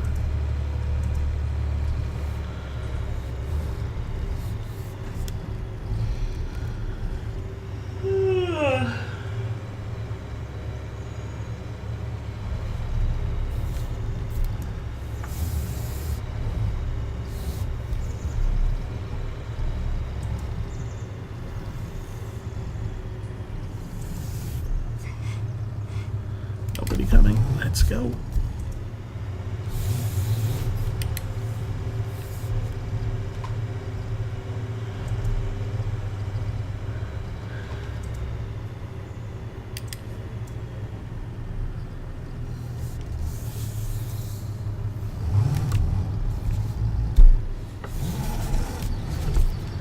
Yeah, I completely blew the finesse on that turn.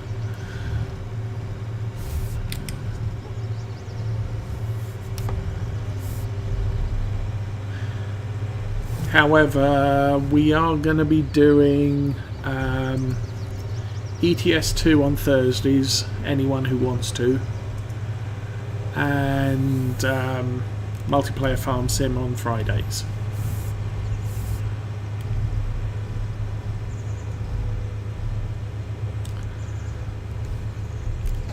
So I'm going to go back to, there's only going to be one scheduled Estancia Lapacho stream by me per week on Tuesdays. World of Warships Mondays. I'll be doing ETS2 with the group on Thursdays. I'll be doing Ravenport with Arthur and Friends on Fridays, and Saturday mornings is Farm Sim 17 Lawfolds. And that's my weekly schedule, and anything else is a bonus. So welcome to Bonus Sunday.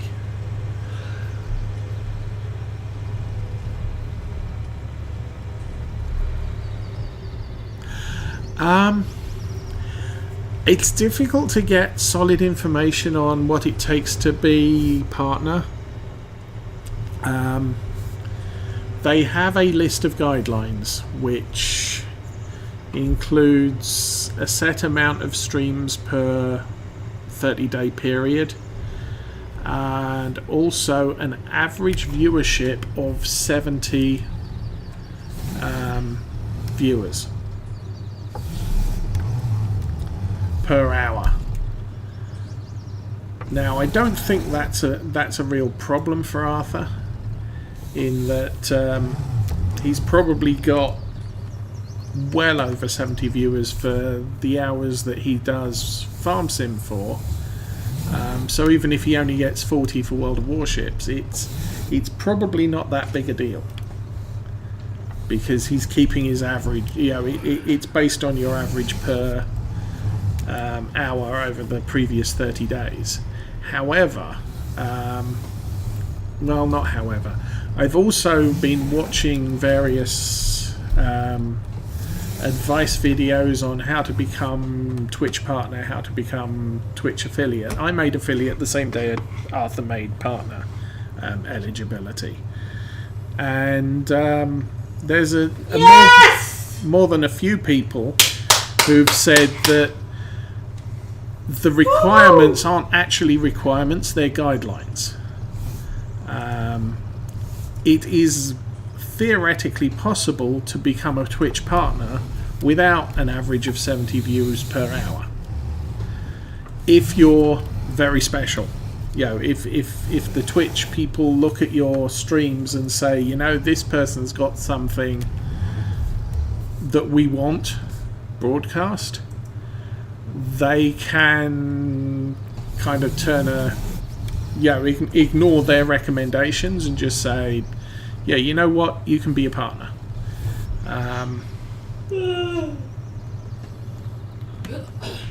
But for a better chance of making it, it's usually better to stick with the guidelines.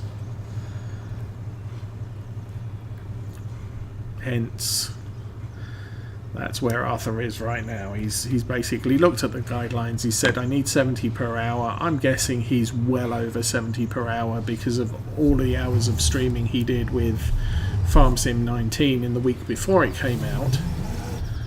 And so that was, what your choice is. You can watch Arthur, or you can watch one of the other streamers who got Farm Sim early. And everyone wanted to see, well, at least everybody who plays Farm Sim 17 wanted to see the new game and what it was like. And so they were watching those streams, and Arthur was streaming 6 hours a day. And on some days he was getting 250 viewers. So it's not like he's strapped for average viewers. At least that's my guess.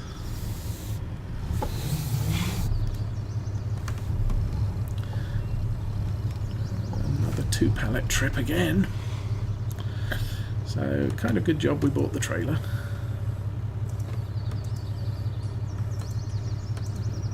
Tip it back slightly. Need block. There we go. No, that's not the one I want. That's the one that I want. Ooh, ooh, ooh. Okay, jump back in the tractor.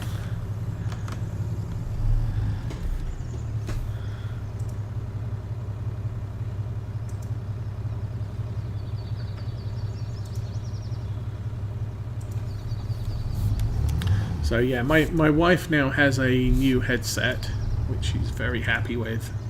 She's got a wireless one with very large cups over the ears, so that she says is far more comfortable than the one she used to have and mine, which she's been borrowing for the last few days. So I get to have my headset back, so hopefully when we do the multiplayer streams, I'll put Twitch on the headset and it won't be as echoey. Kind of hoping, does the sound okay to you on this stream? I mean, potentially I've got the game itself streaming, which includes the sound, but the sound's coming out of the speakers so I can hear it, but I've got that turned way down low. And then I have a desk mic for speaking into, obviously. And we just drove past where we're going. Okay. I wasn't paying attention. I should be able to turn around here because there's a left turn lane. Yay.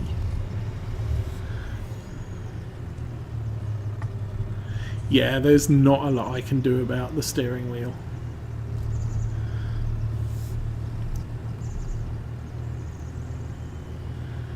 Somewhere along here, probably in here. Oh, right there. I'm going to drive through and sit on the dirt, I think.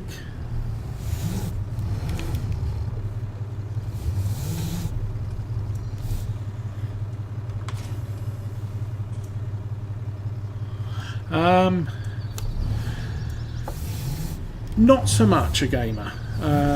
She just does play a few games, and I did end up buying her the same PC I have.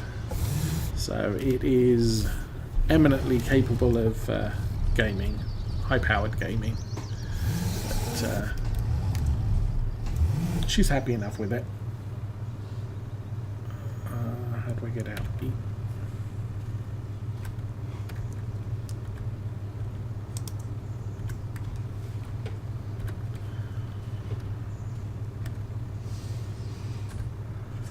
Okay, let's try and pick these pallets up.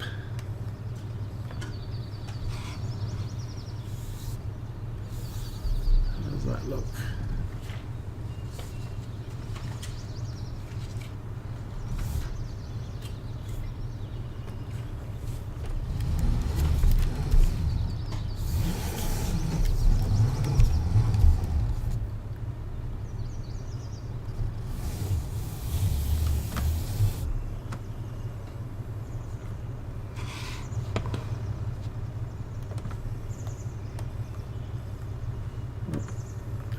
Fork so the front wheel goes down. There we go. Lift the... didn't do that right, did I? Okay, that should just slide off. There we go.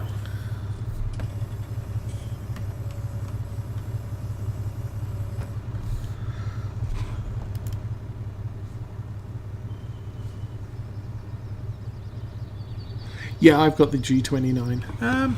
Transport contracts are kind of useful when you're in my situation. I don't own any equipment, so everything I do has to be leased. But I have at least got a tractor and a small trailer that I can do the transport missions with. And it fills in time, it lets you see the map. It's almost like my real life. A lot of times when I've moved to a new town, I've got a job as a pizza delivery driver, because you can then learn the layout of the town, where everything is, where all the back cut-throughs are.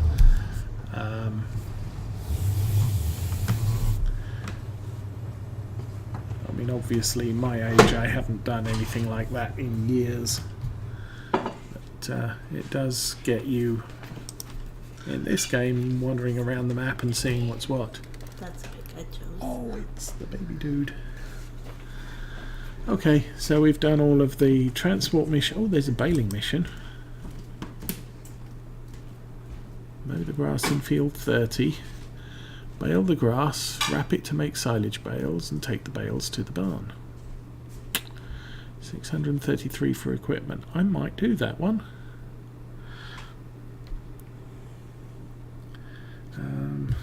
Okay, we'll accept that contract.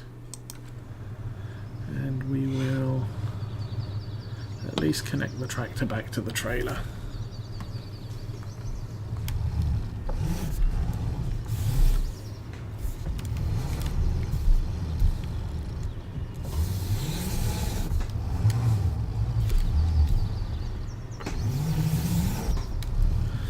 Yeah, if they're getting the giving us the sort of mower set.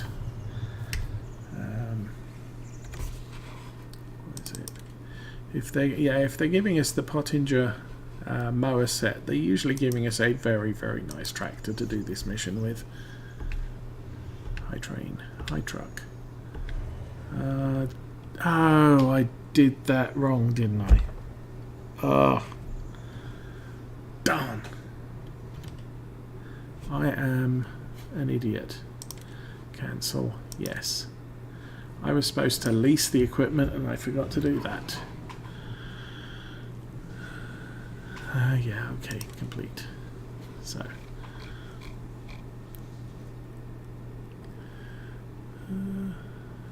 What's close to the store?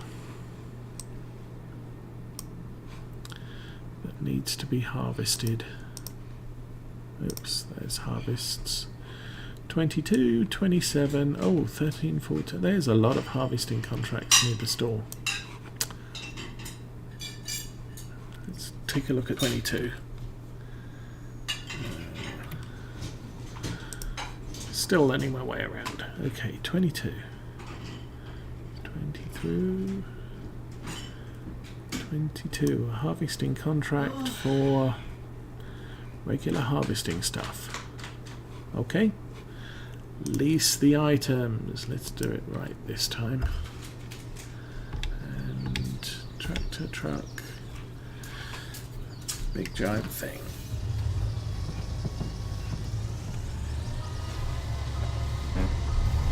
Oh, now Arthur was having problems with this thing.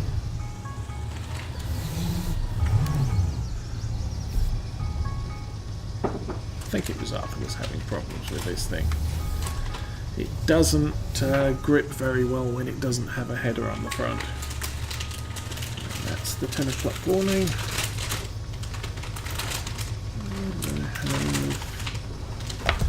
Stuff. Okay. Let's get this lined up on the trailer.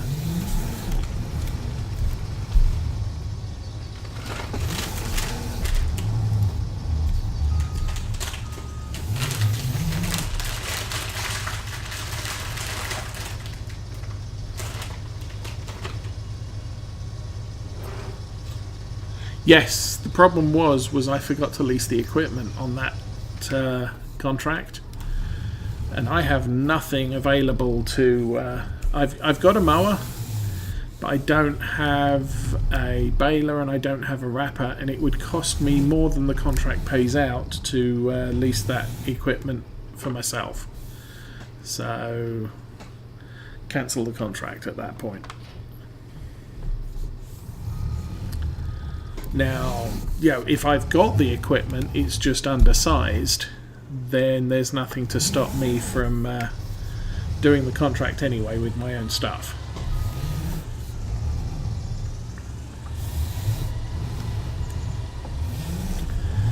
But I hit the accept contract instead of lease the equipment button, and so that's saying I'm going to do this all with my own stuff, and I can't do that.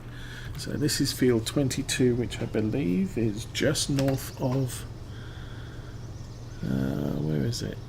Turn right. Okay, So just past 30:31. I'm going to drive over the grass because I'm not going to fit through. It's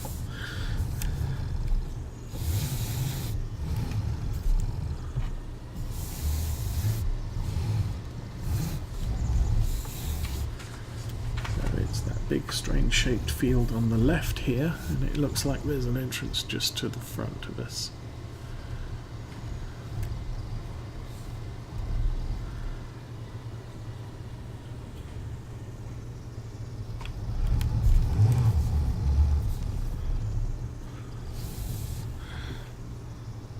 What happens at 10? Oh, that's just the I have work tomorrow, so I really should think about going to bed sometime fairly soon.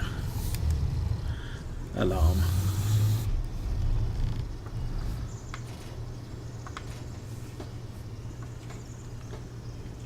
Oh, there we go.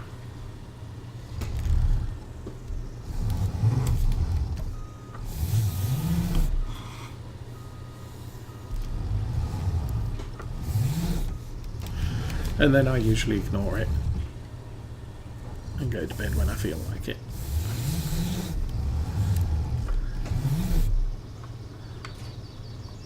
Whoa, let's throw that header trailer around. We need to open up the harvester. Good start.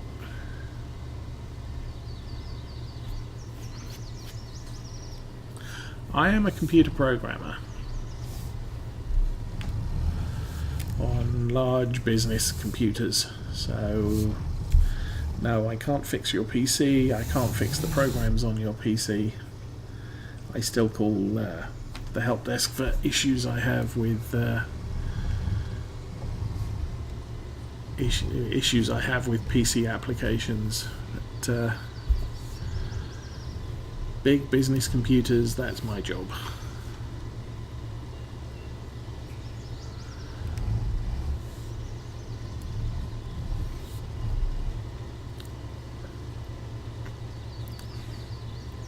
And so, yeah, I'm not a professional farmer. I approach games like this as a computer programmer. So I will, I analyze stuff. And pretty much do what the game allows me to do. Now, in some cases, Farm Sim 17, initially you could run a weeder over a field in any state. So you could get free, free fertilization, three free stages of fertilization with a weeder.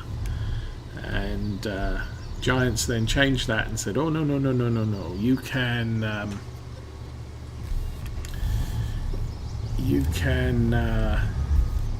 weed in stages 1 and 2, or growth stage 1 and 2, as opposed to growth stage 0 is when there's nothing on the field, and growth stage 3 is just before it's ready to harvest. But we're not going to let you weed in growth stage 0 and 3, because that's just crazy talk. And that one action made one of the weeders completely useless, because up until that point what I'd been doing was I'd buy the 9-meter weeder, which could also seed, and I would run the weeder over the field and plant oilseed radish from it, and then you could cultivate in the oilseed radish and plant something different. And if you're using a regular seeder which didn't have a fertilizer application, you could then run over with the weeder again to get 3 stages of fertilization, all of them using a weeder of some sort or the oilseed radish. And they took that option away, which made the 9-meter weeder, you could either use it as a planter, but it only had 300 litre capacity, or you could use it as a weeder, but you couldn't combine the two functions together.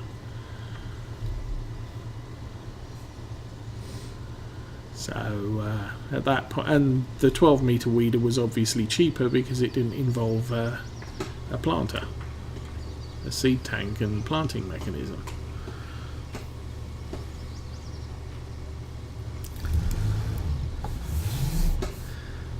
Now I do have a collection wagon. I've never tried it, but I'm guessing I could get my loading wagon and my Fendt and come down to this field and pick up all the straw and then sell that, and that would be my straw.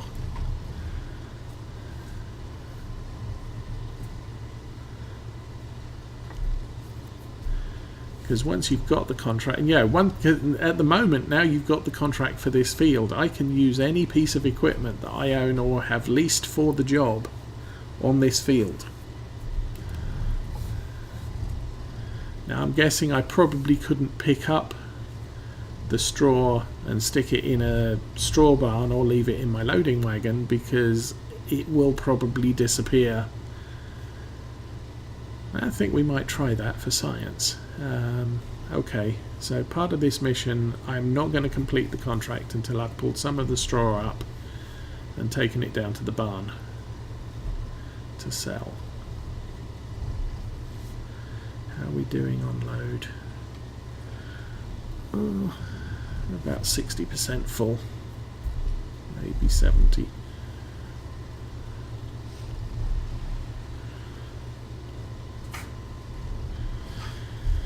So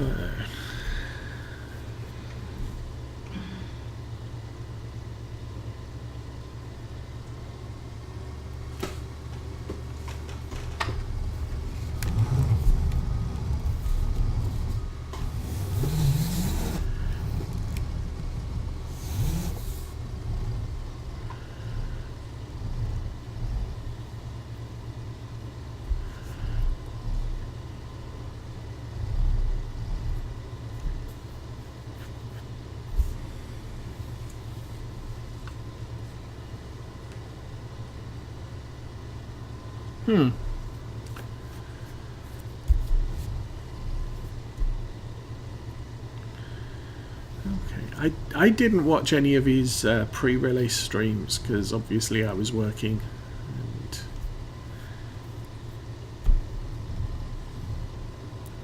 trying to catch up on 8 hours of Arthur every night of the week is a job in and of itself. So I just went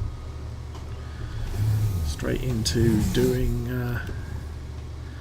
my own thing in the evening, watching the stream live at that point.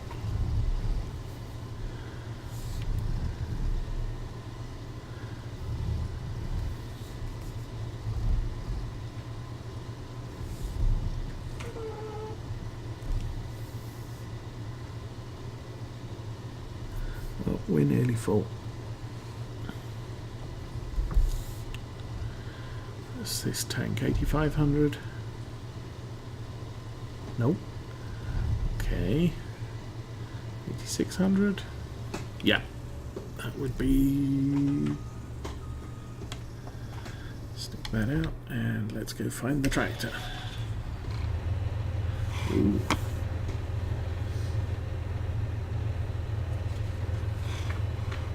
Nice big tractor. Okay.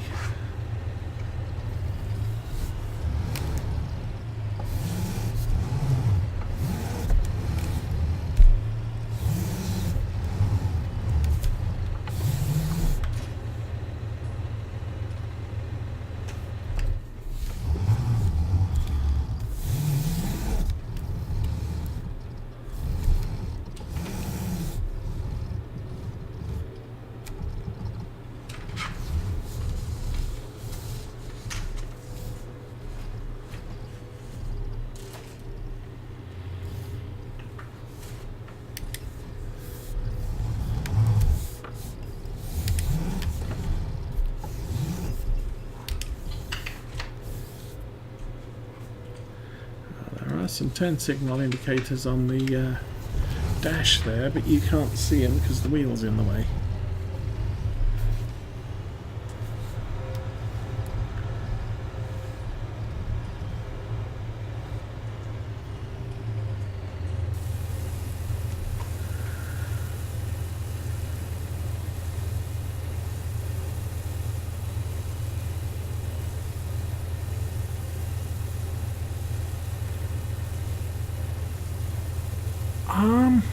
Affiliate means that you share some of the benefit. It's sort of a stepping stone towards partner, and it means I can have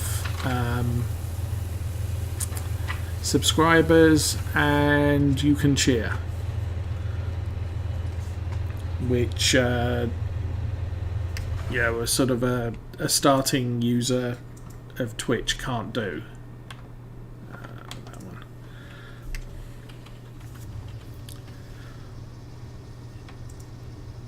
But Arthur gets to share more.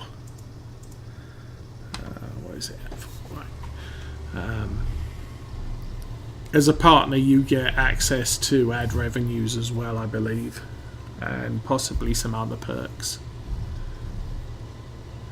The thing is, they've kind of muddled it up, because a standard Twitch user and I think an affiliate, they only store your videos for 2 weeks.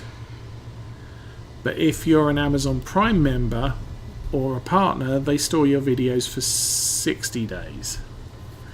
So even from the get-go, all of my streams are still stored on Twitch up to 60 days. And about 3 days before they started dropping off, I started transferring all of them to my YouTube account, so they're there for posterity. Although I think the first 3 or 4 streams were just World of Warships and me trying out being, streaming while I was playing. Yes, I did. Effectively, Arthur and I do the same thing. So there is some crossover of viewership.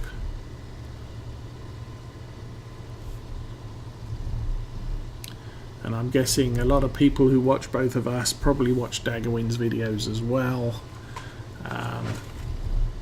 And there's a bunch of other farm sim YouTubers or streamers out there.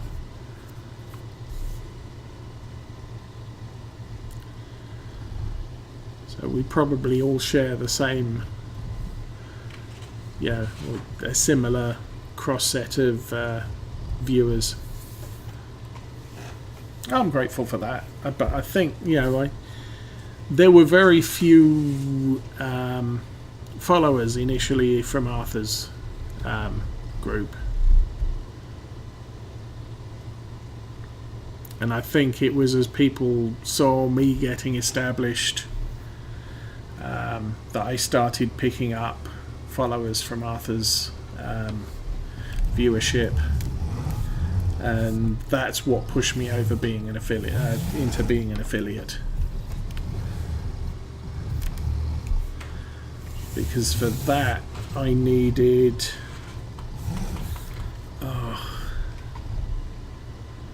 I think it was something like 25 hours streamed over 30 days, 7 streams over 30 days, and 50 followers. And the big challenge was the 50 followers. It doesn't take much to stream 7 days and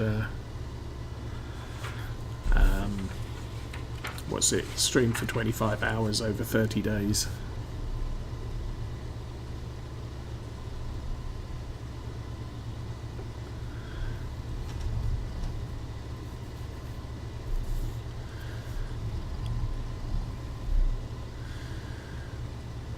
I think I started watching Daggerwind because he tends to play the sorts of farms that interest me.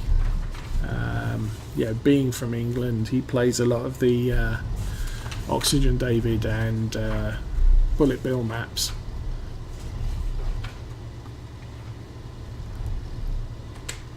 So that's initially why I started watching him. And we're foster parents, although we don't have any foster kids in the home at the moment. And the last family of kids we had, there was a 1-year-old who loved music and liked moving shapes on screens, and obviously Daggerwind's musical montages were very popular with him, because he could sit there and rock backwards and forwards to the music while watching tractors driving up and down fields.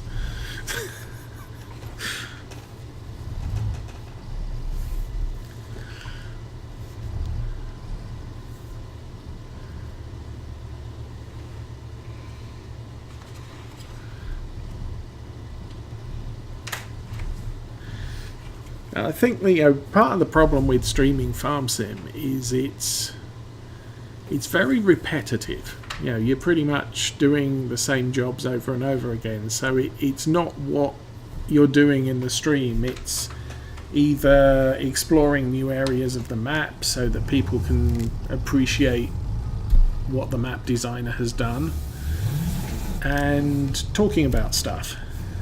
So you need to build up a sort of,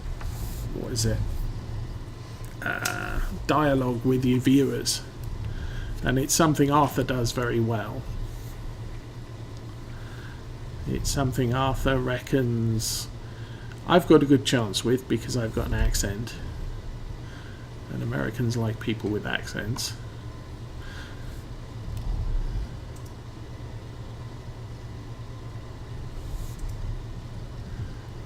I watch Jingles as well, and he's fairly okay, but occasionally he does get a little bit repetitive. He'll say something and then rephrase it some other way,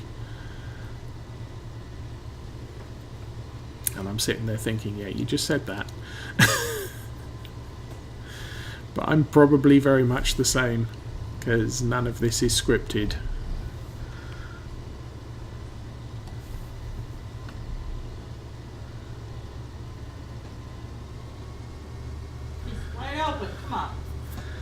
Now, I'm trying to think. Why did I end up watching Jingles?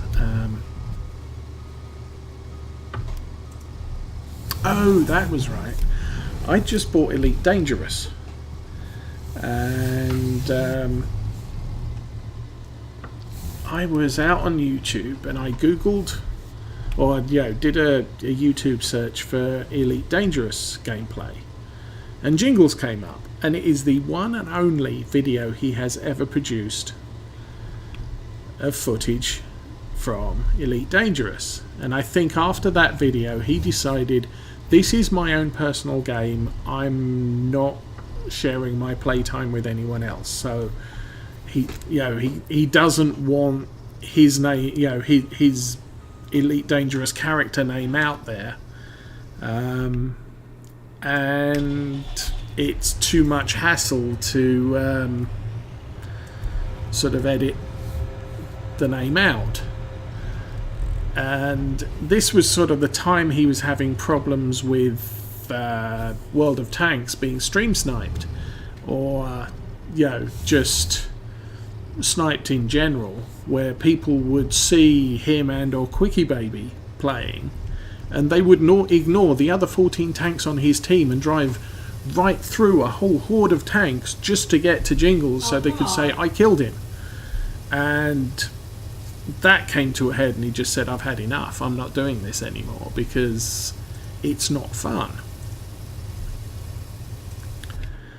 And so that's kind of the way that went. So obviously I went from there to watching Mingles with Jingles, World of Tanks. I took up playing World of Tanks. I've watched a quick bit of Quickie Baby, but he's not one of my regular go-to YouTubers. And then when World of Warships came out, Jingles migrated over to there as well and split his time between World of Warships and World of Tanks. And I went to World of Warships and found it a far easier game for someone of my age to play. So I went full in for World of Warships and pretty much gave up World of Tanks. And then from there I was watching a chap called I.L. Gray, who is also a British, or was a British World of Warships player. Watched some of his YouTube videos, and at the tail end of 2016 he bought Farm Sim 17. And he did a demo video on it. And I thought, oh, well, that looks interesting. So I bought Farm Sim 17 and then started looking for other people who played Farm Sim 17. And that's how I came across Arthur.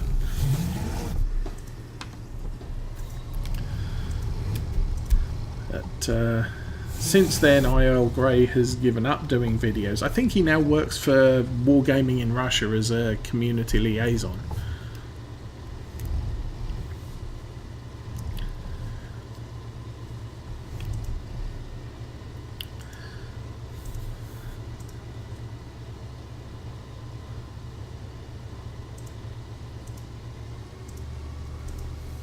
Oops, come on, keep going.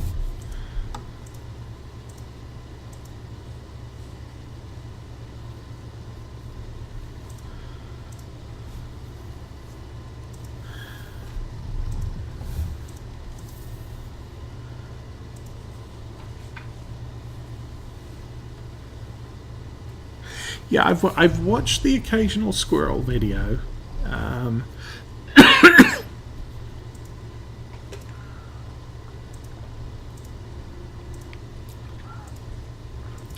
actually started watching a guy, Carnage, Cohh Carnage, and he does a lot of playthroughs. I mean, his professional job is streaming.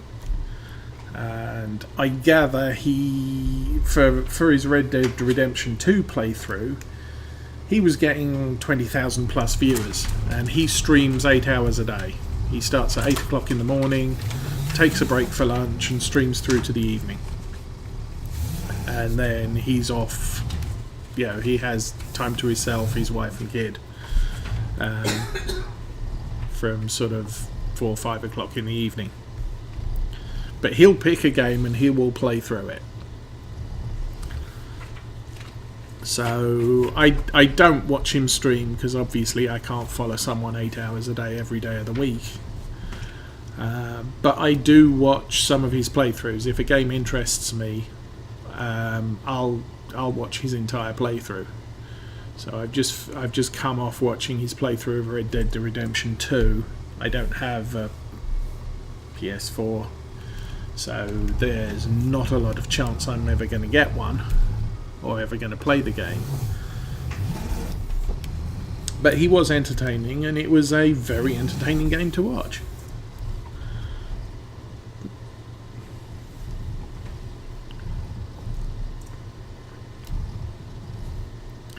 And he obviously keeps his audience,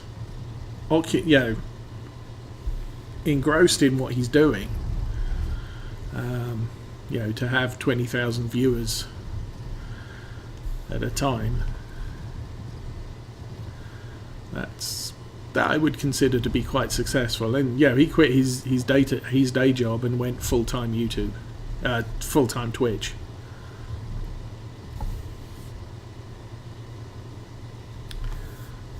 Ugh.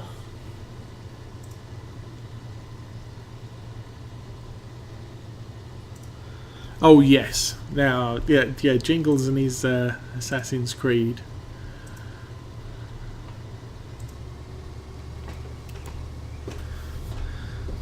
Or what did he call it? Far Creed 6. Greek Wildlands. And Jingles' thing is he's amusing when he does it. Yeah, there's a bunch of people here that need stabbing. Okay. And I appreciate that sort of humour.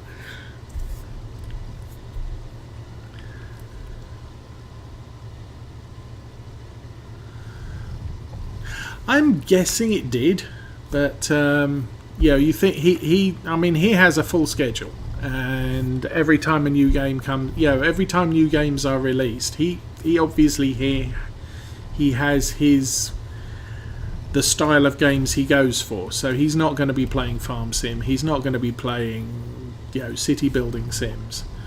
He's going to be playing RPGs and real-time strategy games. and Oh, no way. but he looks at the games that are coming out, and he's got a schedule running up to Co-Carnage has he has a lot of viewers, and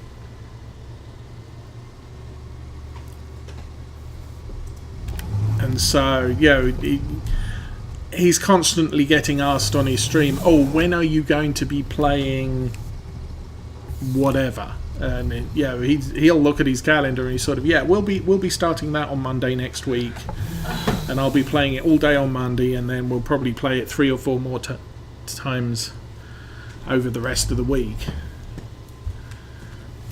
And then he takes his stream and he cuts it into 30-minute segments, and pushes it out to YouTube, which is a convenient length. That is something I appreciate Daggerwin for and Jingles for. Is they're pushing, they're limiting their videos to about 30-40 minutes, which is a convenient time. I tend to look at a video and say, 2 hours? I don't have that time right now. And I think that's a problem I have with YouTube, is I'm just taking these videos or these streams and just pushing them straight out to YouTube without edit, because I don't have an editor at the moment.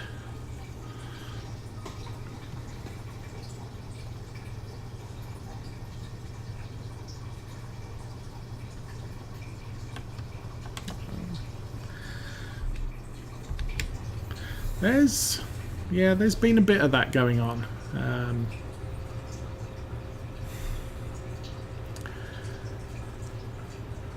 I mean, my mind is, if you're not satisfied with a game, then really the best that should be allowed is you should be able to get your money back. But it seems to me there are some people out there who feel entitled to, this isn't the game I was promised, you need to compensate me for that. And that's really not a thing.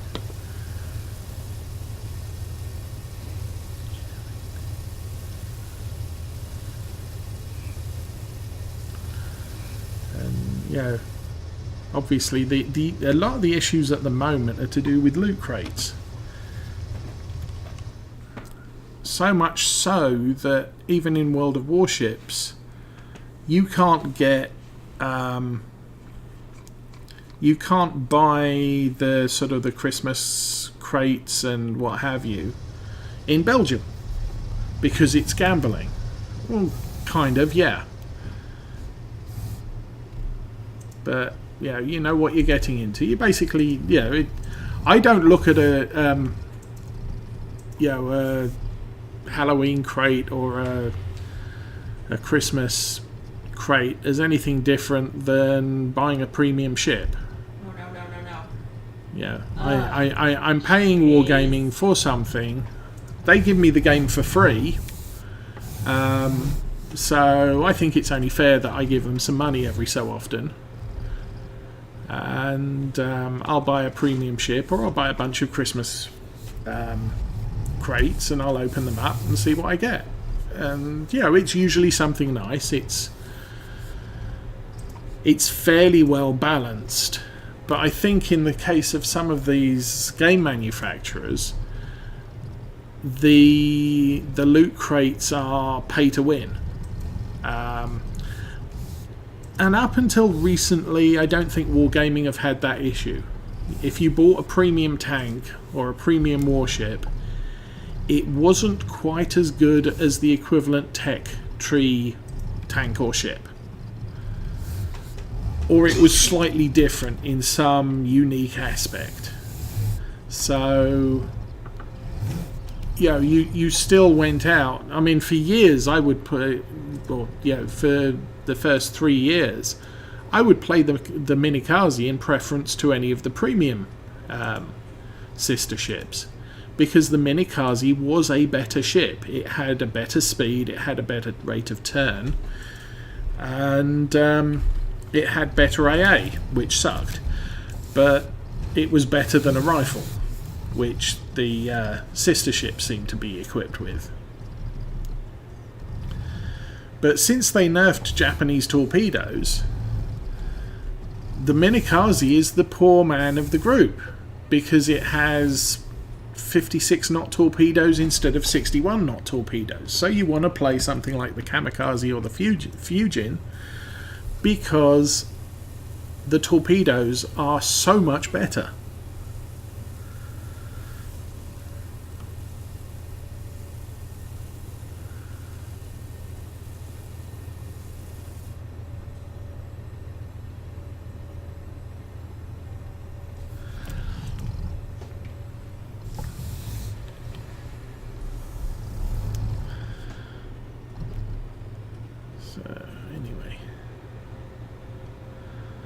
Oh, I could have left the harvester on a worker.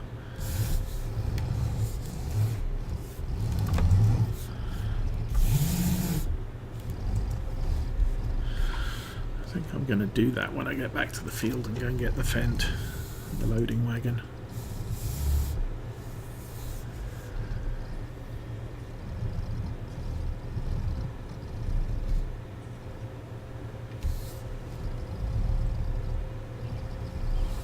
Where am I going? I took a wrong turn. Good grief. Okay. Well, this was a bad wrong turn. Okay, we're going cross country.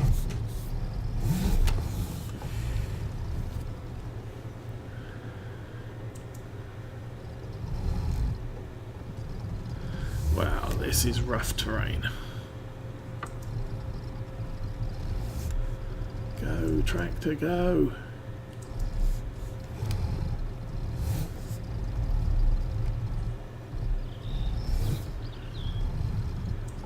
Goodness me.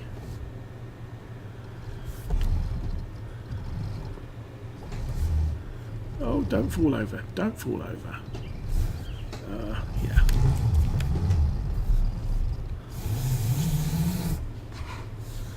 Oh, this is bad. This is bad. This is bad. Yay. Okay. Next time, pay attention to where you're going. You won't end up going over the mountains.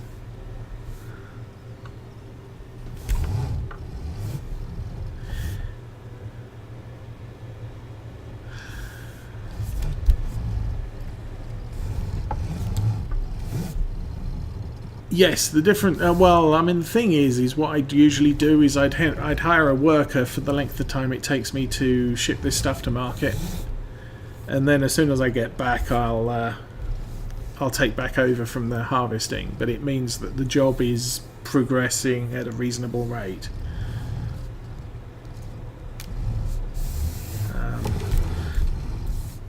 Yep, the harvester is right there. It's still got a load in it, so I'll unload that.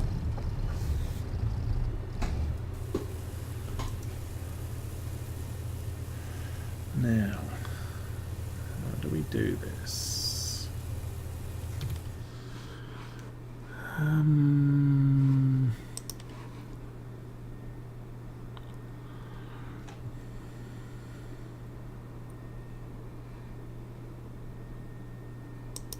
think it's that thing. So.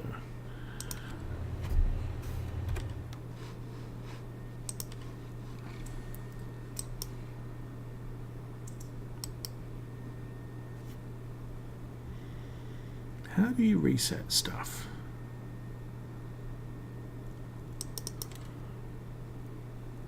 No, I don't want to sell it.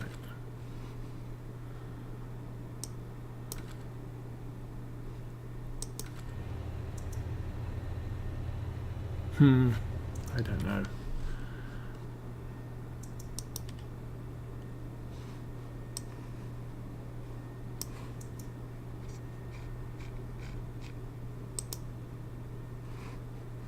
Just like that.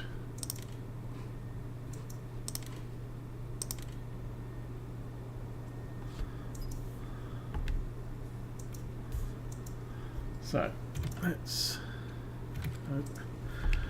do this. Okay, you I'm going to set off on a worker briefly. Oh, I'm going to start the engine first. Set you off on a worker.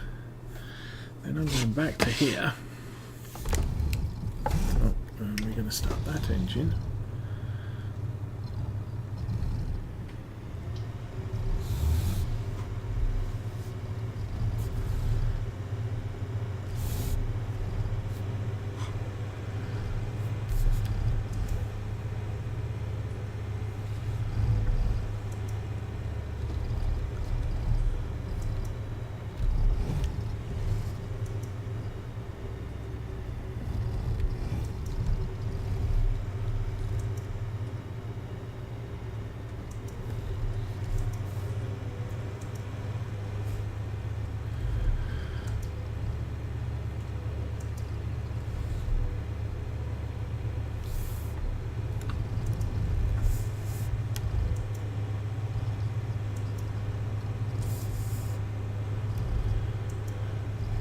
haven't actually been down this part of the map.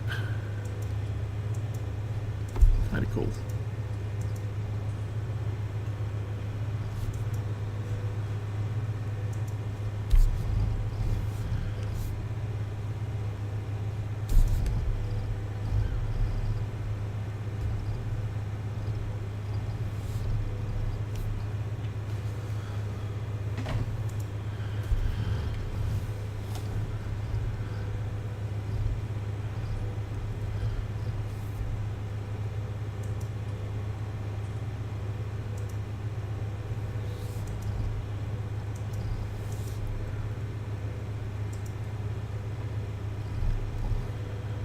Is this the one where the shop is? Oops. Okay, let's drive on the curb. Oh, there's a place to fill up gas. Good to know. Don't need it, but good to know.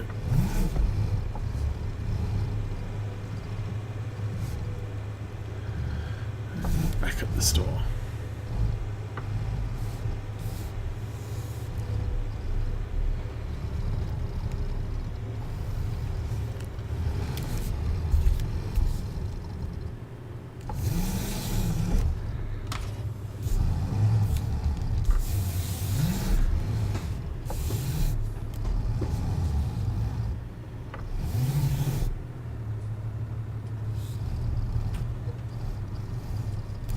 Oh, missed by miles.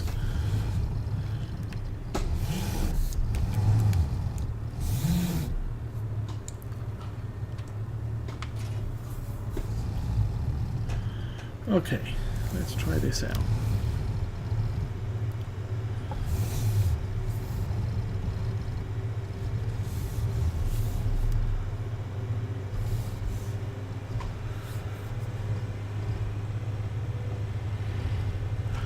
And send 2 cement mixers around again.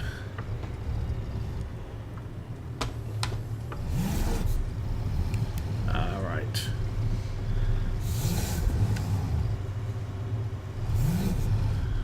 Okay, so you were right, that doesn't work. But I can bring a harvester or a trailer out here and unload the harvester. What am I doing now? Turning that engine off because I don't need that. Oh, you're there. And you missed a bit. Why did you miss a bit? Okay.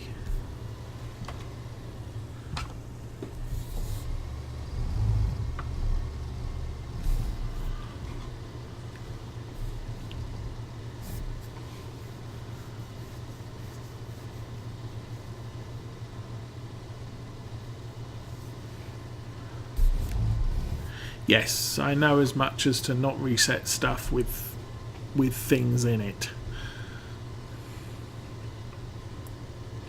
So resetting a loading wagon, not an issue if it's not loaded with straw. Come on, no! Oh no!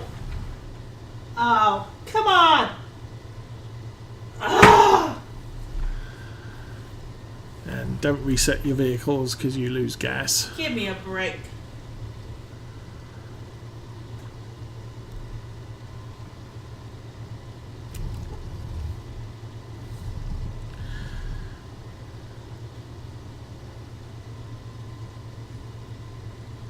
But it's not a big deal to reset the loading wagon because I've got to take it and the pickup back up to the top fields, so having a spare trailer there is not an issue. Gonna need to move that anyway. Huh.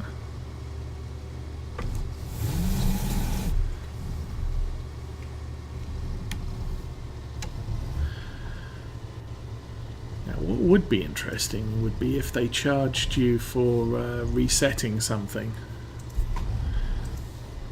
as well, so you get a towing fee like you do in Euro Truck Simulator. If you roll your truck, not only is the truck damaged, but there's calling out the tow truck cost. Yeah, maybe I'll do that in 21.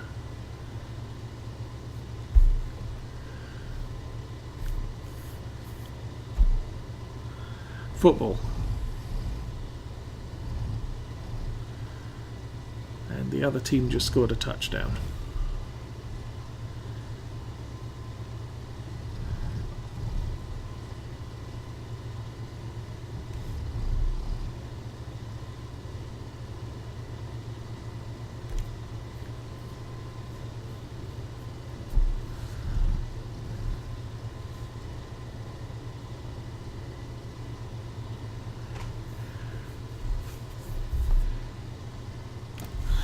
Oh, I don't know. Last I heard, I think he'd gone to Finland. Don't let me get it.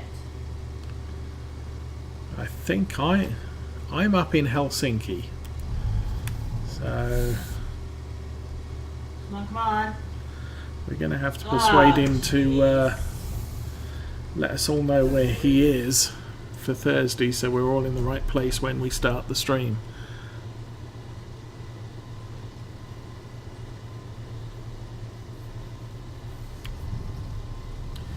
Last week it wasn't too bad because I think most of us who were started out in Warsaw because it's close to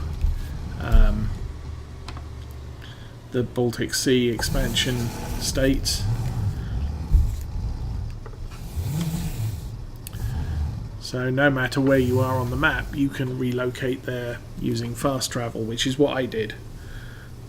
Because I'd had a contract down to, where was it? I think just across into Austria. And it took me longer than I expected, so rather than take a return trip, Arthur arrived just sort of, oh, okay, I just need about 5 minutes to finish this off, because I was about 100 kilometres from the delivery point, and then fast beam back to Warsaw so we could start the stream.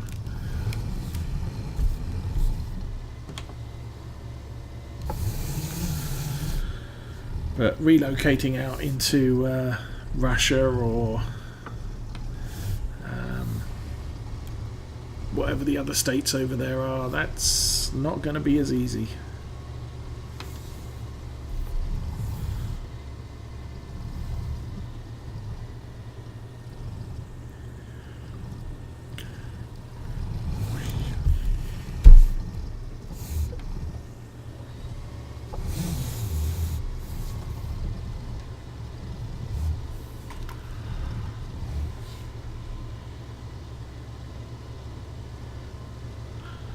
He's in northeastern end of the DLC.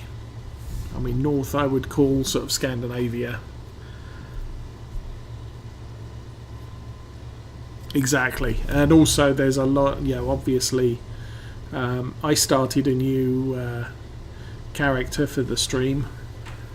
So I've got, the only places I've visited is I think all but 2 of the cities in Poland and nowhere else. Like 1 city in Austria,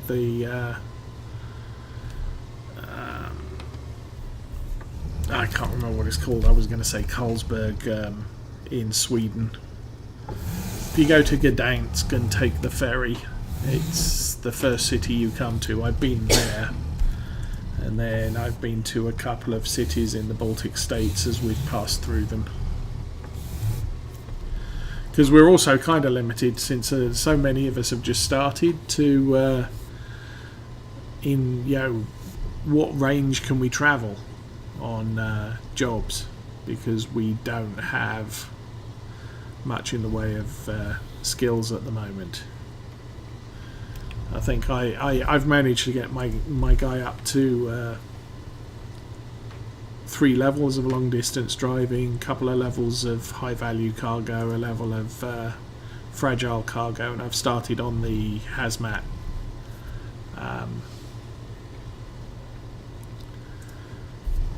stuff.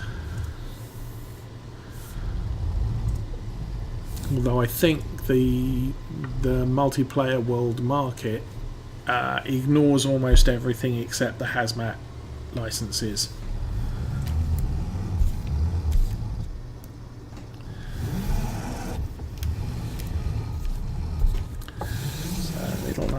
It'll be nice to be able to find jobs for explosives or whatever. Ugh.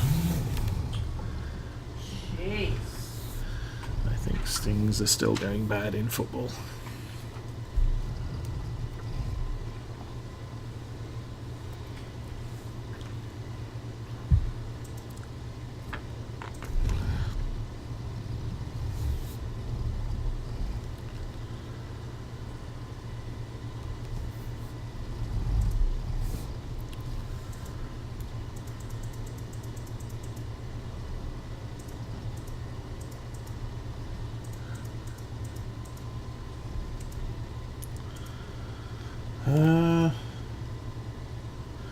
Pittsburgh and somebody else.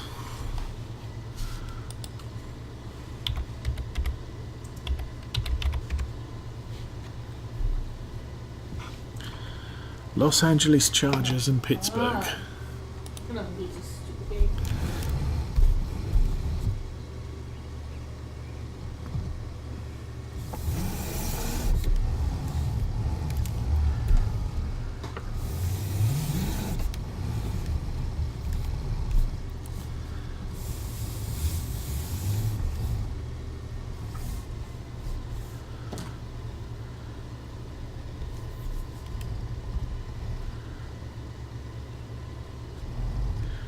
Funny thing is I think I've seen more live football than my wife has.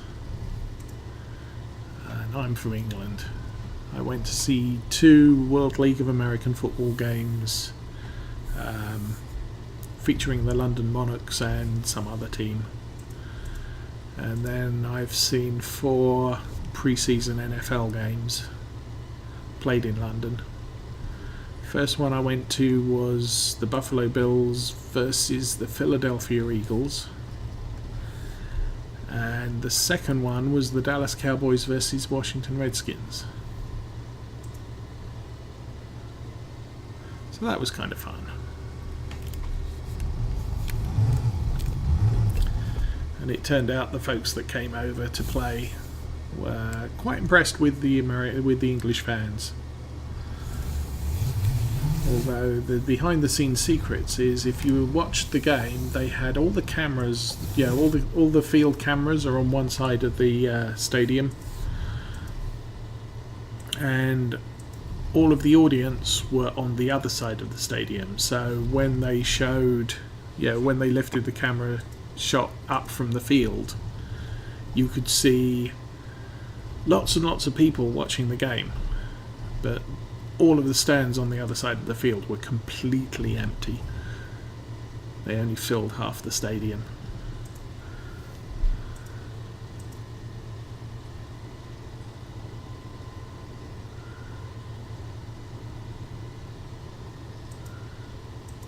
Yes.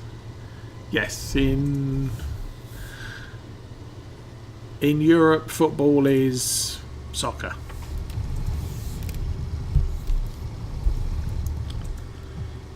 And in England, pretty much every town has a soccer team.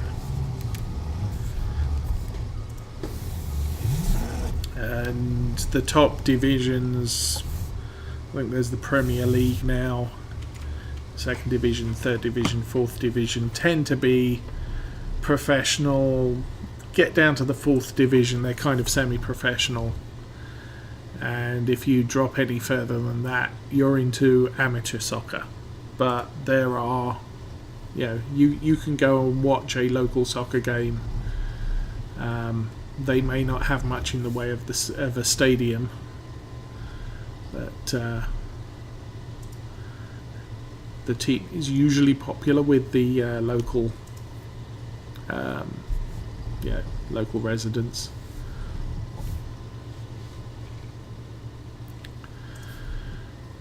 Probably in the same way that a high school game is popular in America.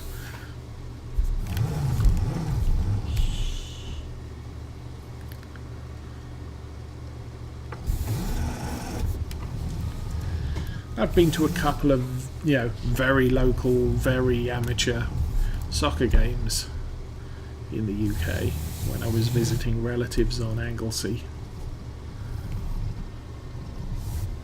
They had one guy who, he was still at school,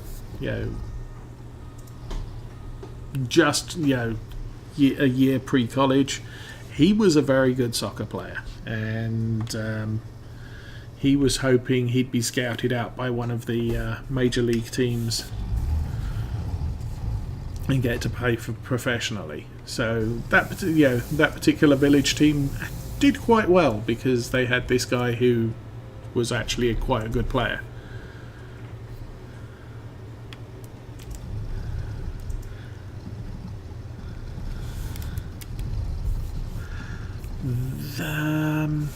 I have not been back to England since 2002.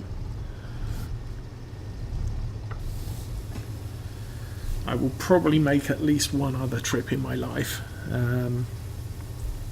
My parents are getting to the age where long distance travel is not practical for their age. So we'll probably... I'm thinking we may go visit in 2020.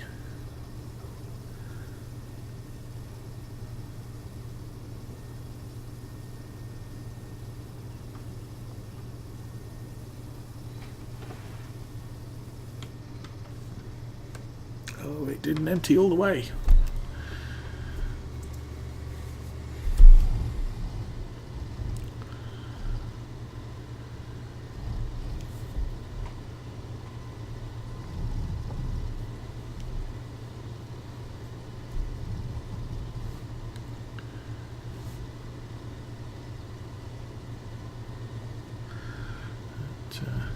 Well, there's actually an interesting story about the London Monarchs. Now, back when the World League of American Football was effectively sponsored by the NFL, I think the rule was you had to have 8 national players in the squad,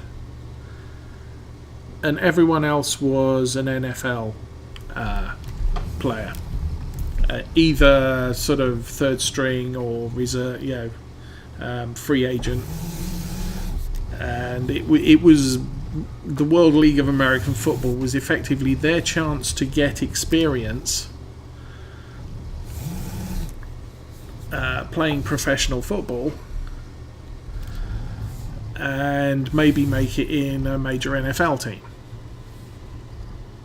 Well, the London Monarchs practice field was on the same field as a rugby team, and obviously the players bumped into each other and got to talking and decided, hey, it would be really fun if we practiced together. So they were sort of, okay, fine, and they got the English rugby players some American football kit, and they armoured up and went out and played a couple of,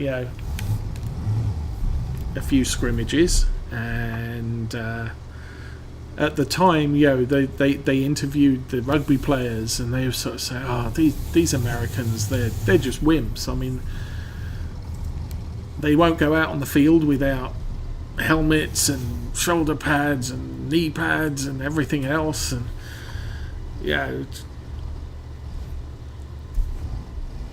and when they interviewed the rugby players when they came off the field, when they interviewed the rugby players after they'd played against the American football players, it's sort of, okay, we understand why they wear the armour, because that's crazy.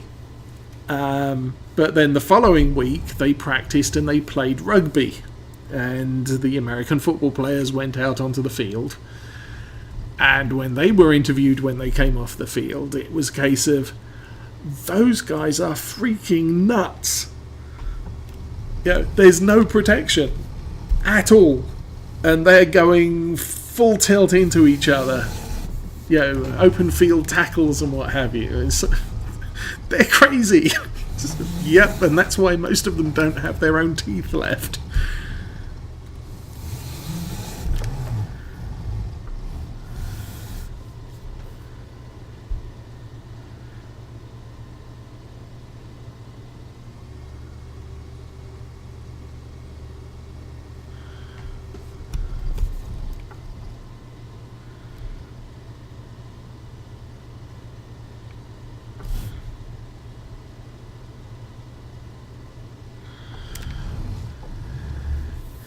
Kind of, yeah. American football is actually an offshoot of rugby.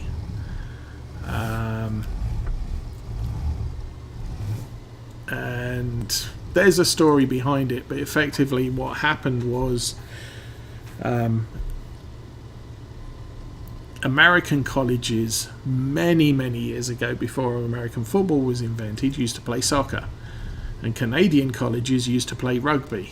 And someone had the bright idea of taking the top soccer team for, the top football players from America's college, and play a game against the top football players in Canada's college. And nobody figured out that the football the Canadians was playing wasn't the football the Americans were playing. But the American team got home and said, hey, that rugby thing is really neat.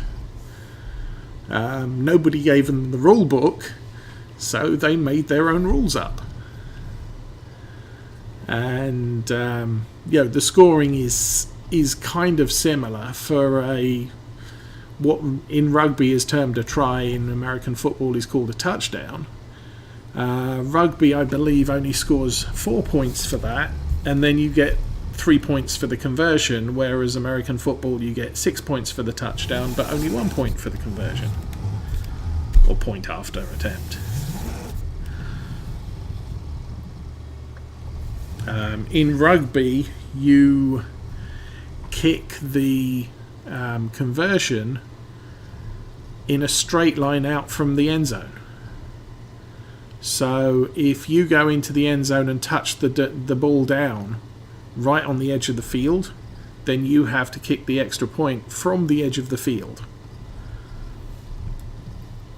Which is why in rugby what they tend to do is they'll run into the end zone and then run as far as they can through the end zone towards the goalpost to make the extra point easier to kick.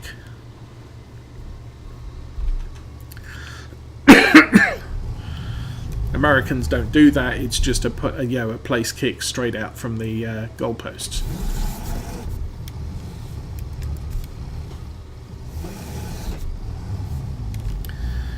But then you've then got things like Australian rules football, which is I think 15 men on each team beating the crap out of each other, and occasionally a ball gets in the way and they kick it or throw it at each other.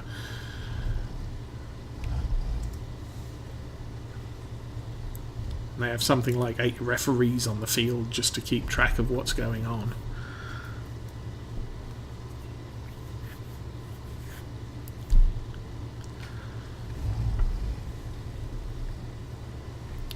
I've kind of got to the point where I don't watch football at all anymore.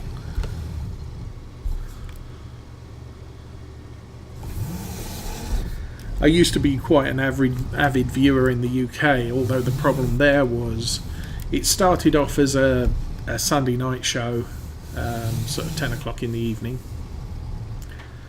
which wasn't too bad. You got one of the early football games, one of the early afternoon games broadcast on UK TV.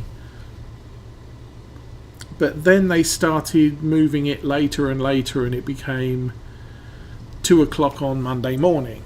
Well, I'm sorry, everybody's going to work, so you're not going to get people watching an hour of American football at 2 o'clock in the morning on a Monday. And then they moved it to 2 o'clock on Tuesday, and it's kind of, well, I'm sorry, I went to work, looked on the internet, I know what all the scores are anyway, and I've seen the edited highlights on on NFL.com. So really, there's no point in broadcasting a game on Tuesday at 2 o'clock in the morning. Plus, Tuesday at 2 o'clock in the morning, it's a work day. I need to get up in the morning to go to work.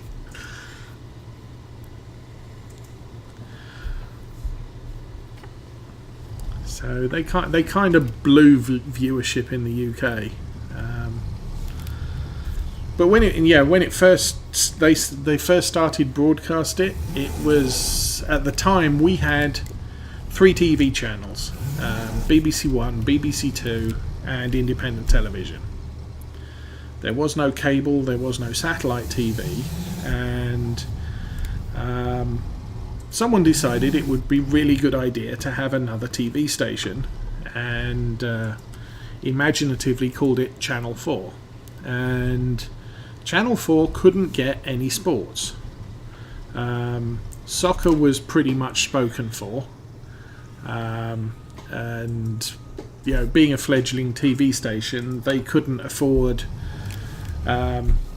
what the soccer teams were charging for the rights to broadcast. So, okay, that was out. They couldn't do motorsports because that was exclusively licensed, I think at the time, to the BBC. And so they pretty much ran out of local sports that they could get the rights to broadcast at a reasonable cost. So they went searching, and we got... Oh, that's full. We got Australian rules football. We got American football. Oh, good grief! What else did we get? We've got curling. So it's sort of, we discovered the wonders of curling, and goodness knows what else. And they were going for all these sort of fringe foreign sports that don't have much in the way of international coverage. And they built quite a good viewership on those because, British people had never seen American football. Never heard of the Super Bowl. And they'd never seen Australian rules football, and so all of a sudden there were all these new team sports out there that, were quite a novelty. And Channel 4 built up their sports viewership on these more obscure team sports games as far as viewership in England was concerned. But then they kind of got crazy and said, we need to... And I think with the American football, it was a desire to say, we don't want to broadcast just the 2 o'clock in the afternoon games, because sometimes the 6 o'clock game is more exciting. It has higher prestige teams, if you like. There was one year that the Giants and the 49ers had gone undefeated for the first 10 games of the season. And they were going head-to-head for their 12th game. And so they were pulling all the strings at Channel 4 to get this, get the rights to broadcast the show live from 2 o'clock in the morning to about 4 o'clock in the morning. And they swung the deal.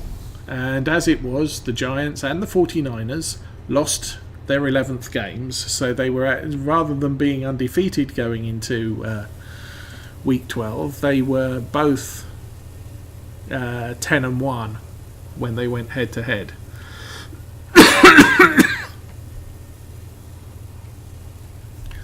So but the problem was it was a late Sunday game, and it's not exactly convenient for UK people to stay up till 2 o'clock in the morning or 4 o'clock in the morning watching a game. Super Bowl was a nightmare. I'd stay up and watch until half time, and then I'd go to bed and get up at 6 o'clock in the morning and watch the second half from the VCR. and go to work knowing what the score was. But most of the people at work, I've done it again. Most of the people at work didn't, and so we couldn't talk about the results of the Super Bowl until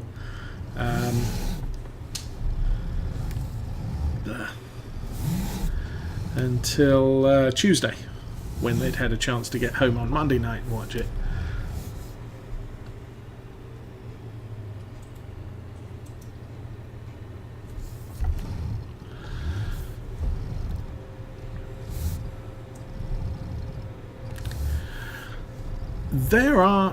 I would agree. There are some very good shows from the UK. There's also a lot of crap that comes out as well, but they tend not to export that.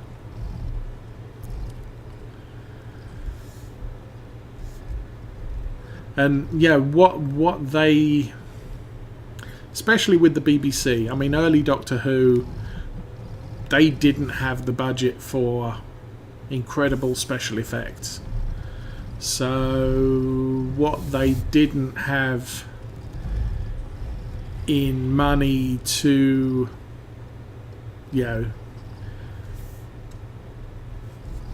do all the flash and pizzazz, they did with actors. And generally the acting on a lot of British shows is very, very good.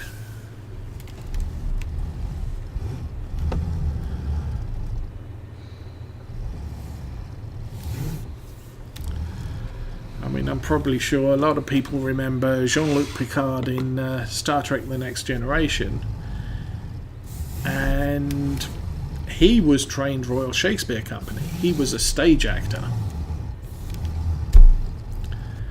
And there's a surprising number of British actors who started out as stage actors. And as such, they tend to make better actors than TV actors.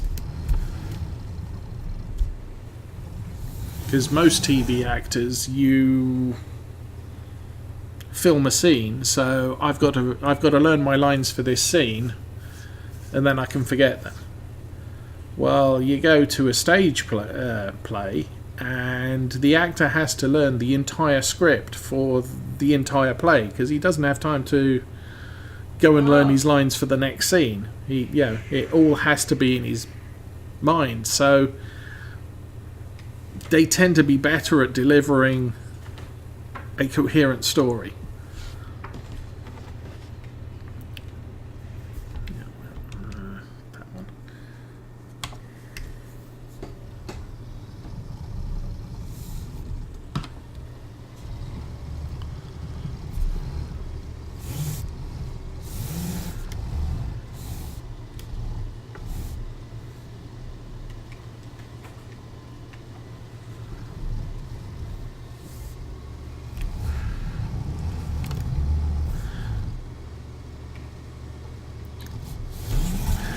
Now, I was kind of brought up with Star Trek.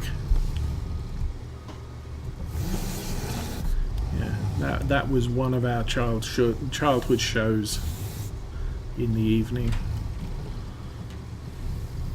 Before we got the likes of Battlestar Galactica and the A-Team and Knight Rider and goodness knows what else that came over at that time. Oh.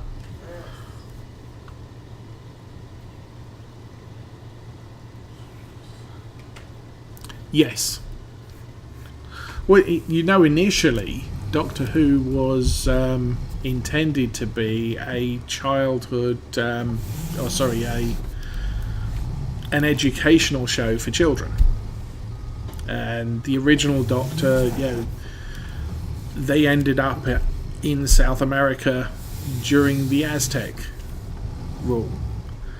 And so the Doctor would take time to explain to his assistants what life was like being an Aztec. And it was meant as entertainment, but educational entertainment. And I think it was probably after William Hartnell quit and Patrick Troughton took over, it became more science fiction entertainment. And then during the 80s, the writing got really, really bad until Sylvester McCoy came along. The BBC weren't willing to put money in for special effects at all, not even rubber-suited monsters of the week. And so Sylvester McCoy is a good actor. The problem is the scripts he was given were absolute garbage. And people just stopped watching.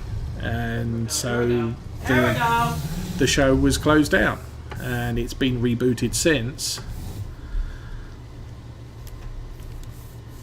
And I thought, of the recent Doctors, Matt Smith was incredible. Although when it was announced he was going to become the Doctor, people were very sceptical because he was the youngest actor to ever become Doctor Who. But he did a phenomenal job. Now, conversely, Peter Capaldi is an incredible actor. And yet the scripts he were given were complete garbage. And he's probably been one of the weakest Doctors in the modern era. And yet, as an actor, no, he is a very, very good actor. I've seen him in a bunch of stuff, and he can really carry a show. But you can only carry with the material you're given, and if the material you're given doesn't work, there's not much you can do in the way to rescue it.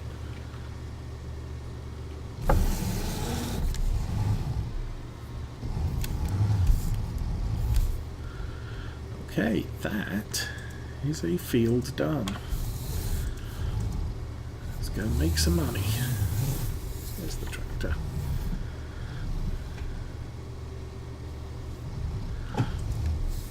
And the old style Doctor Who was what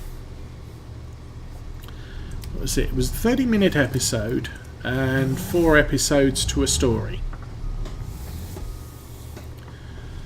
So you would have to, you basically were investing 4 weeks of your, 4 Saturdays at 6 o'clock to watch Doctor Who to get the entire story. And the modern one it's an hour long, minus commercials. And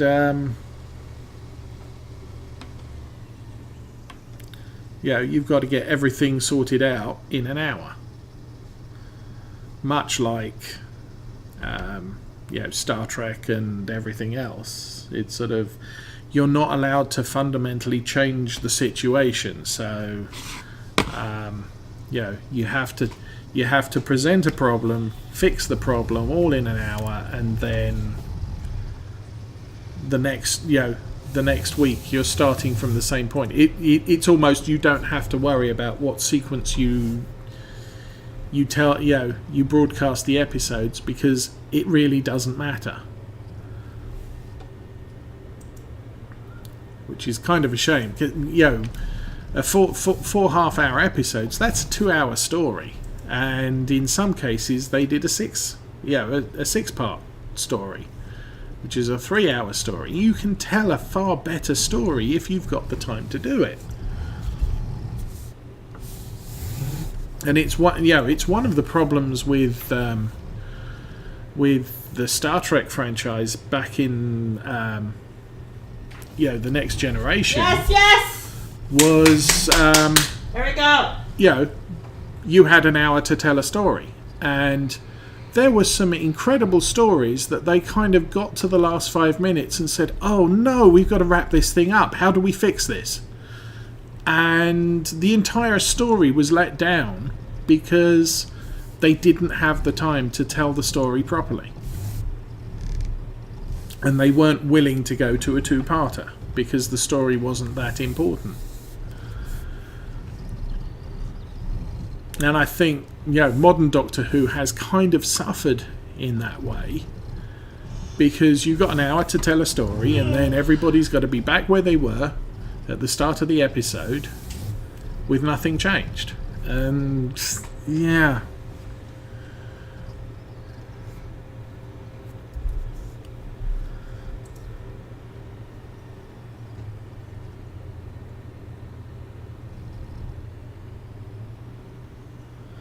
Yeah, my Doctor Who season started with John Pertwee.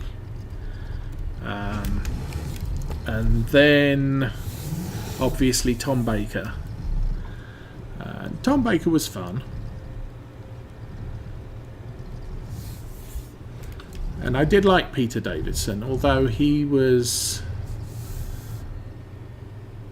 I don't know, some of the stories he was in were a little bit... didn't really work well for me. Now, my favourite sci-fi show was Babylon 5. And that was because it was a 5-year story arc. That's another 1,439 on crop, and another 4,000 on the mission. Okay, let's get back to our stuff. You are... Okay, we're not going over the mountain.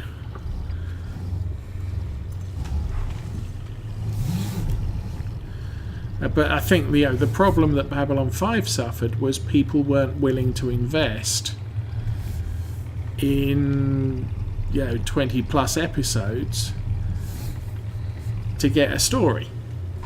And in actual fact, for Babylon 5, you're more looking like 100 episodes to tell the story. And if you missed an episode, if there was an important clue in it, that important clue would be repeated later in the arc, in a later episode. But it was a big investment if you wanted to get the whole story. And there's not many people who are willing to invest that time. And so you end up with the stories for an hour thing, which I kind of find unfulfilling. You can tell a good story, but at the end of the day, it's not gripping TV because nothing changed. We went out, we did something, we saw some stuff, we fixed some stuff, and okay, story's over.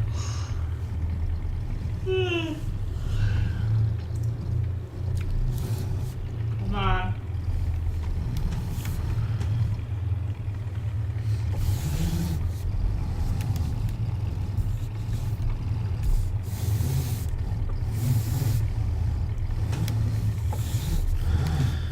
So, yeah, I will admit, this day and age, there is not a lot of TV I actually watch.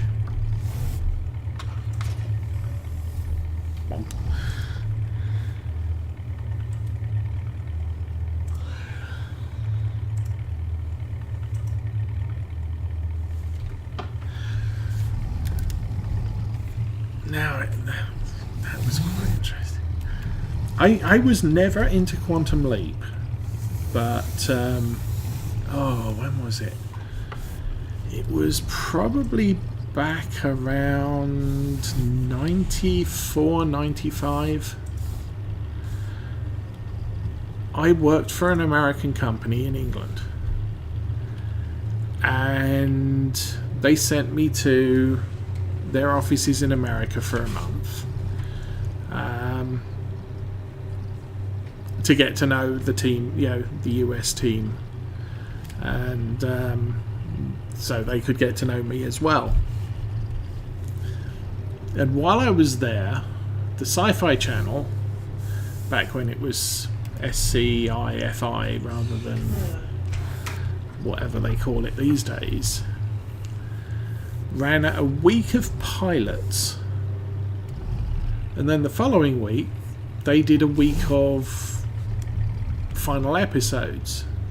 So I actually ended up getting to see the very first episode of Quantum Leap and the very last episode of Quantum Leap. And they're probably the only two episodes I've actually watched of that show. I also watched a load of other, sci-fi pilots and final episodes as well.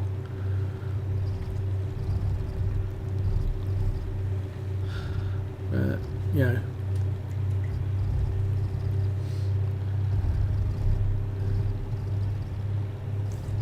I mean, the weird show like that I watched was time tunnel, which was early mid-70s, I guess. And it was two guys who were falling through time and trying to get home but couldn't. And so every week they were doing something different in somewhere different. And they ended up on the Titanic. And they ended up...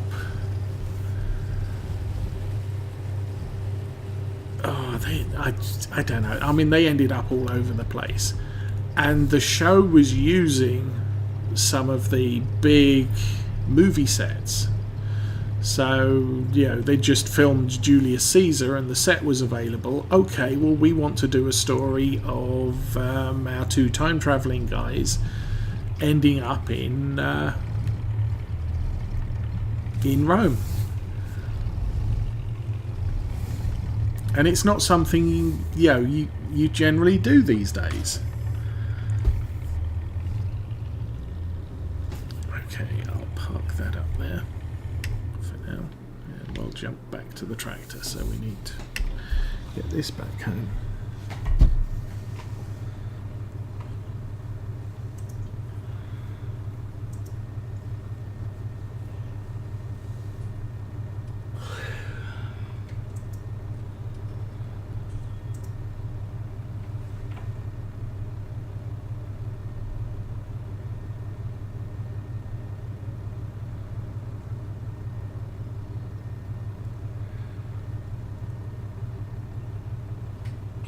Good grief.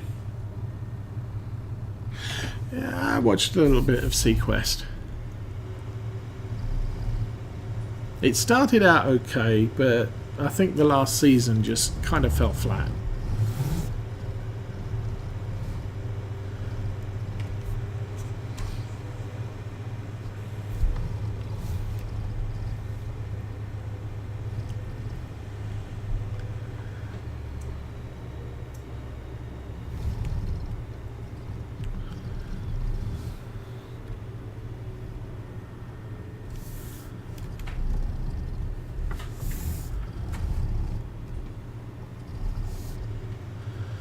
Oh, the other one we got was V.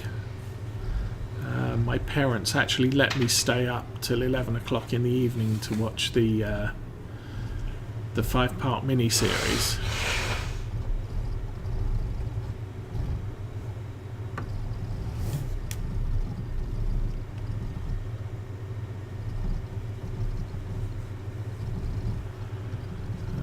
Is this my turning? Yeah.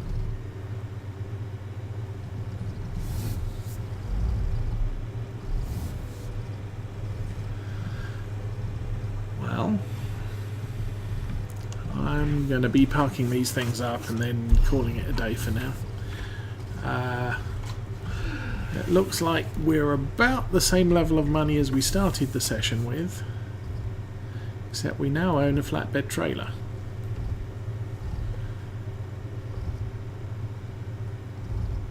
Oh, this is a heavy trailer.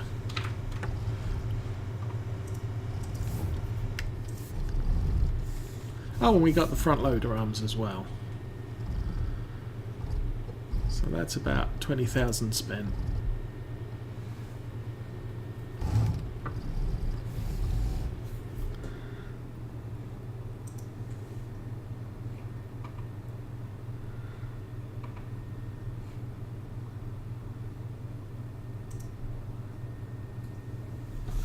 Yes, alien lizards that ate people and stole their water.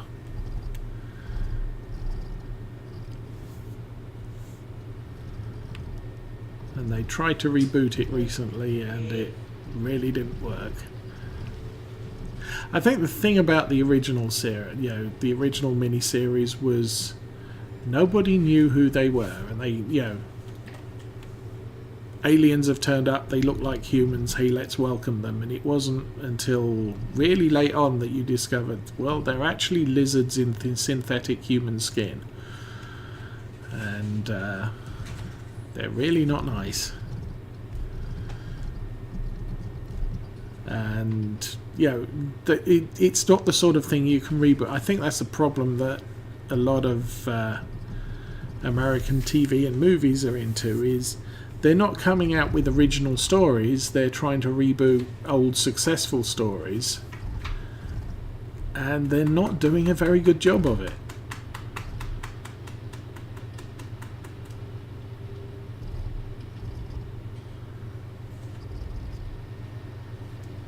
Good grief, this tractor is really struggling with this hill.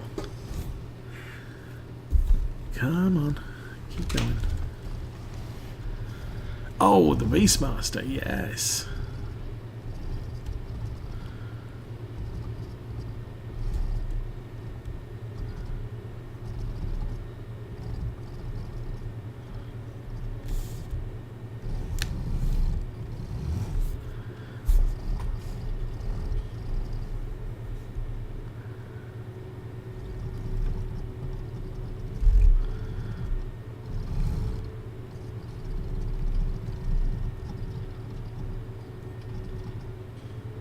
Didn't that end up as a TV series with some other guy playing the Beastmaster? Okay. And here we are again. So...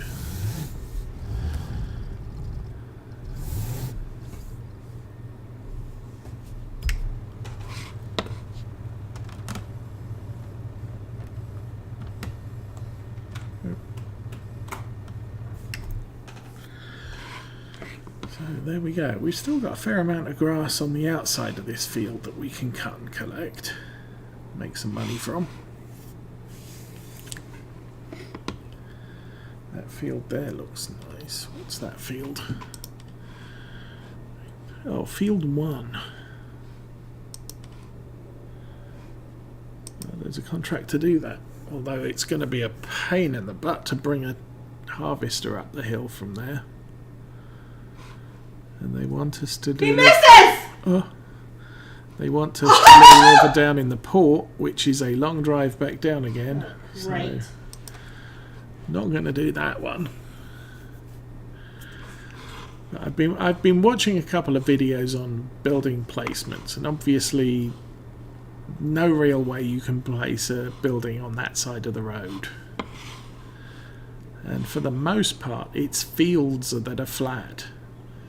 So if I want to place, chickens or sheep, I'm going to have to buy a field and write off half of it to place the pen. And that's a difficult challenge, as I've said, for starting farms.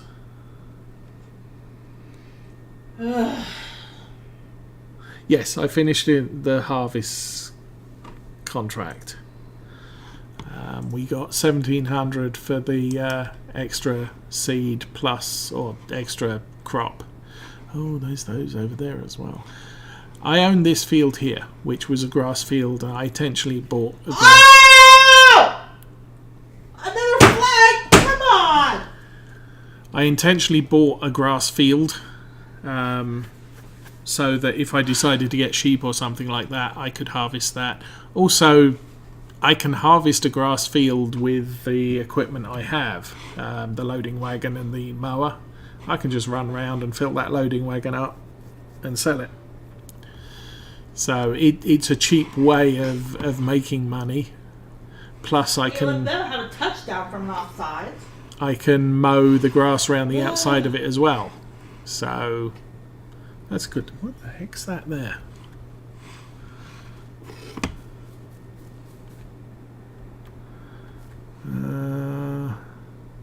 Fertilizer. Solid fertilizer. Why the heck have I got a couple of cartons of solid fertilizer? Well, there you go.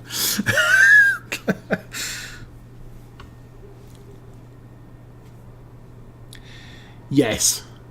Yeah, that, I mean, I'm thinking of putting in a sheep pen, and I probably won't do it on this field because it's still not very level, but there's the potential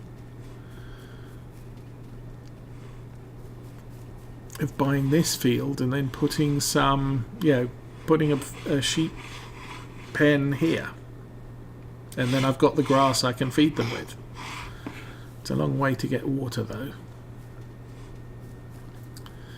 There's also a couple of fields on the other side of this hill. I think I own a few trees here as well.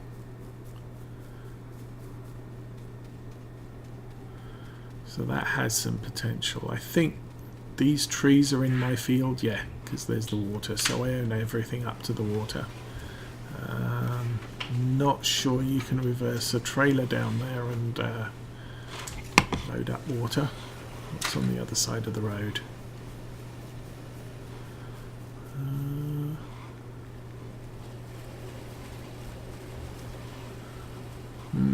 Yeah, getting water out of that's going to be tricky.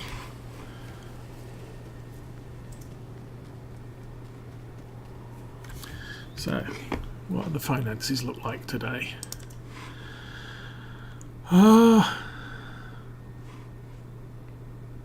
We're down $780 since this morning.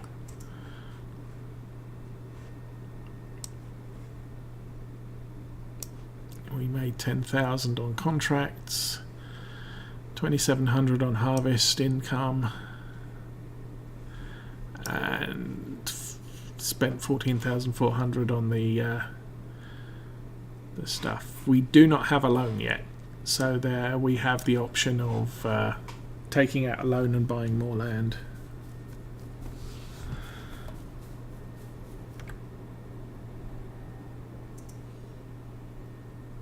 Okay, yeah, I'm shutting down now. So we'll be back tomorrow evening, 7 o'clock for World of Warships. Arthur may or may not join us, and if anyone else wants to join, they can do. I don't have a link to Arthur's Discord. You'll need to go to his channel and get the link if you don't have the Discord yet. And I'll see everybody tomorrow. So good night and have a good evening.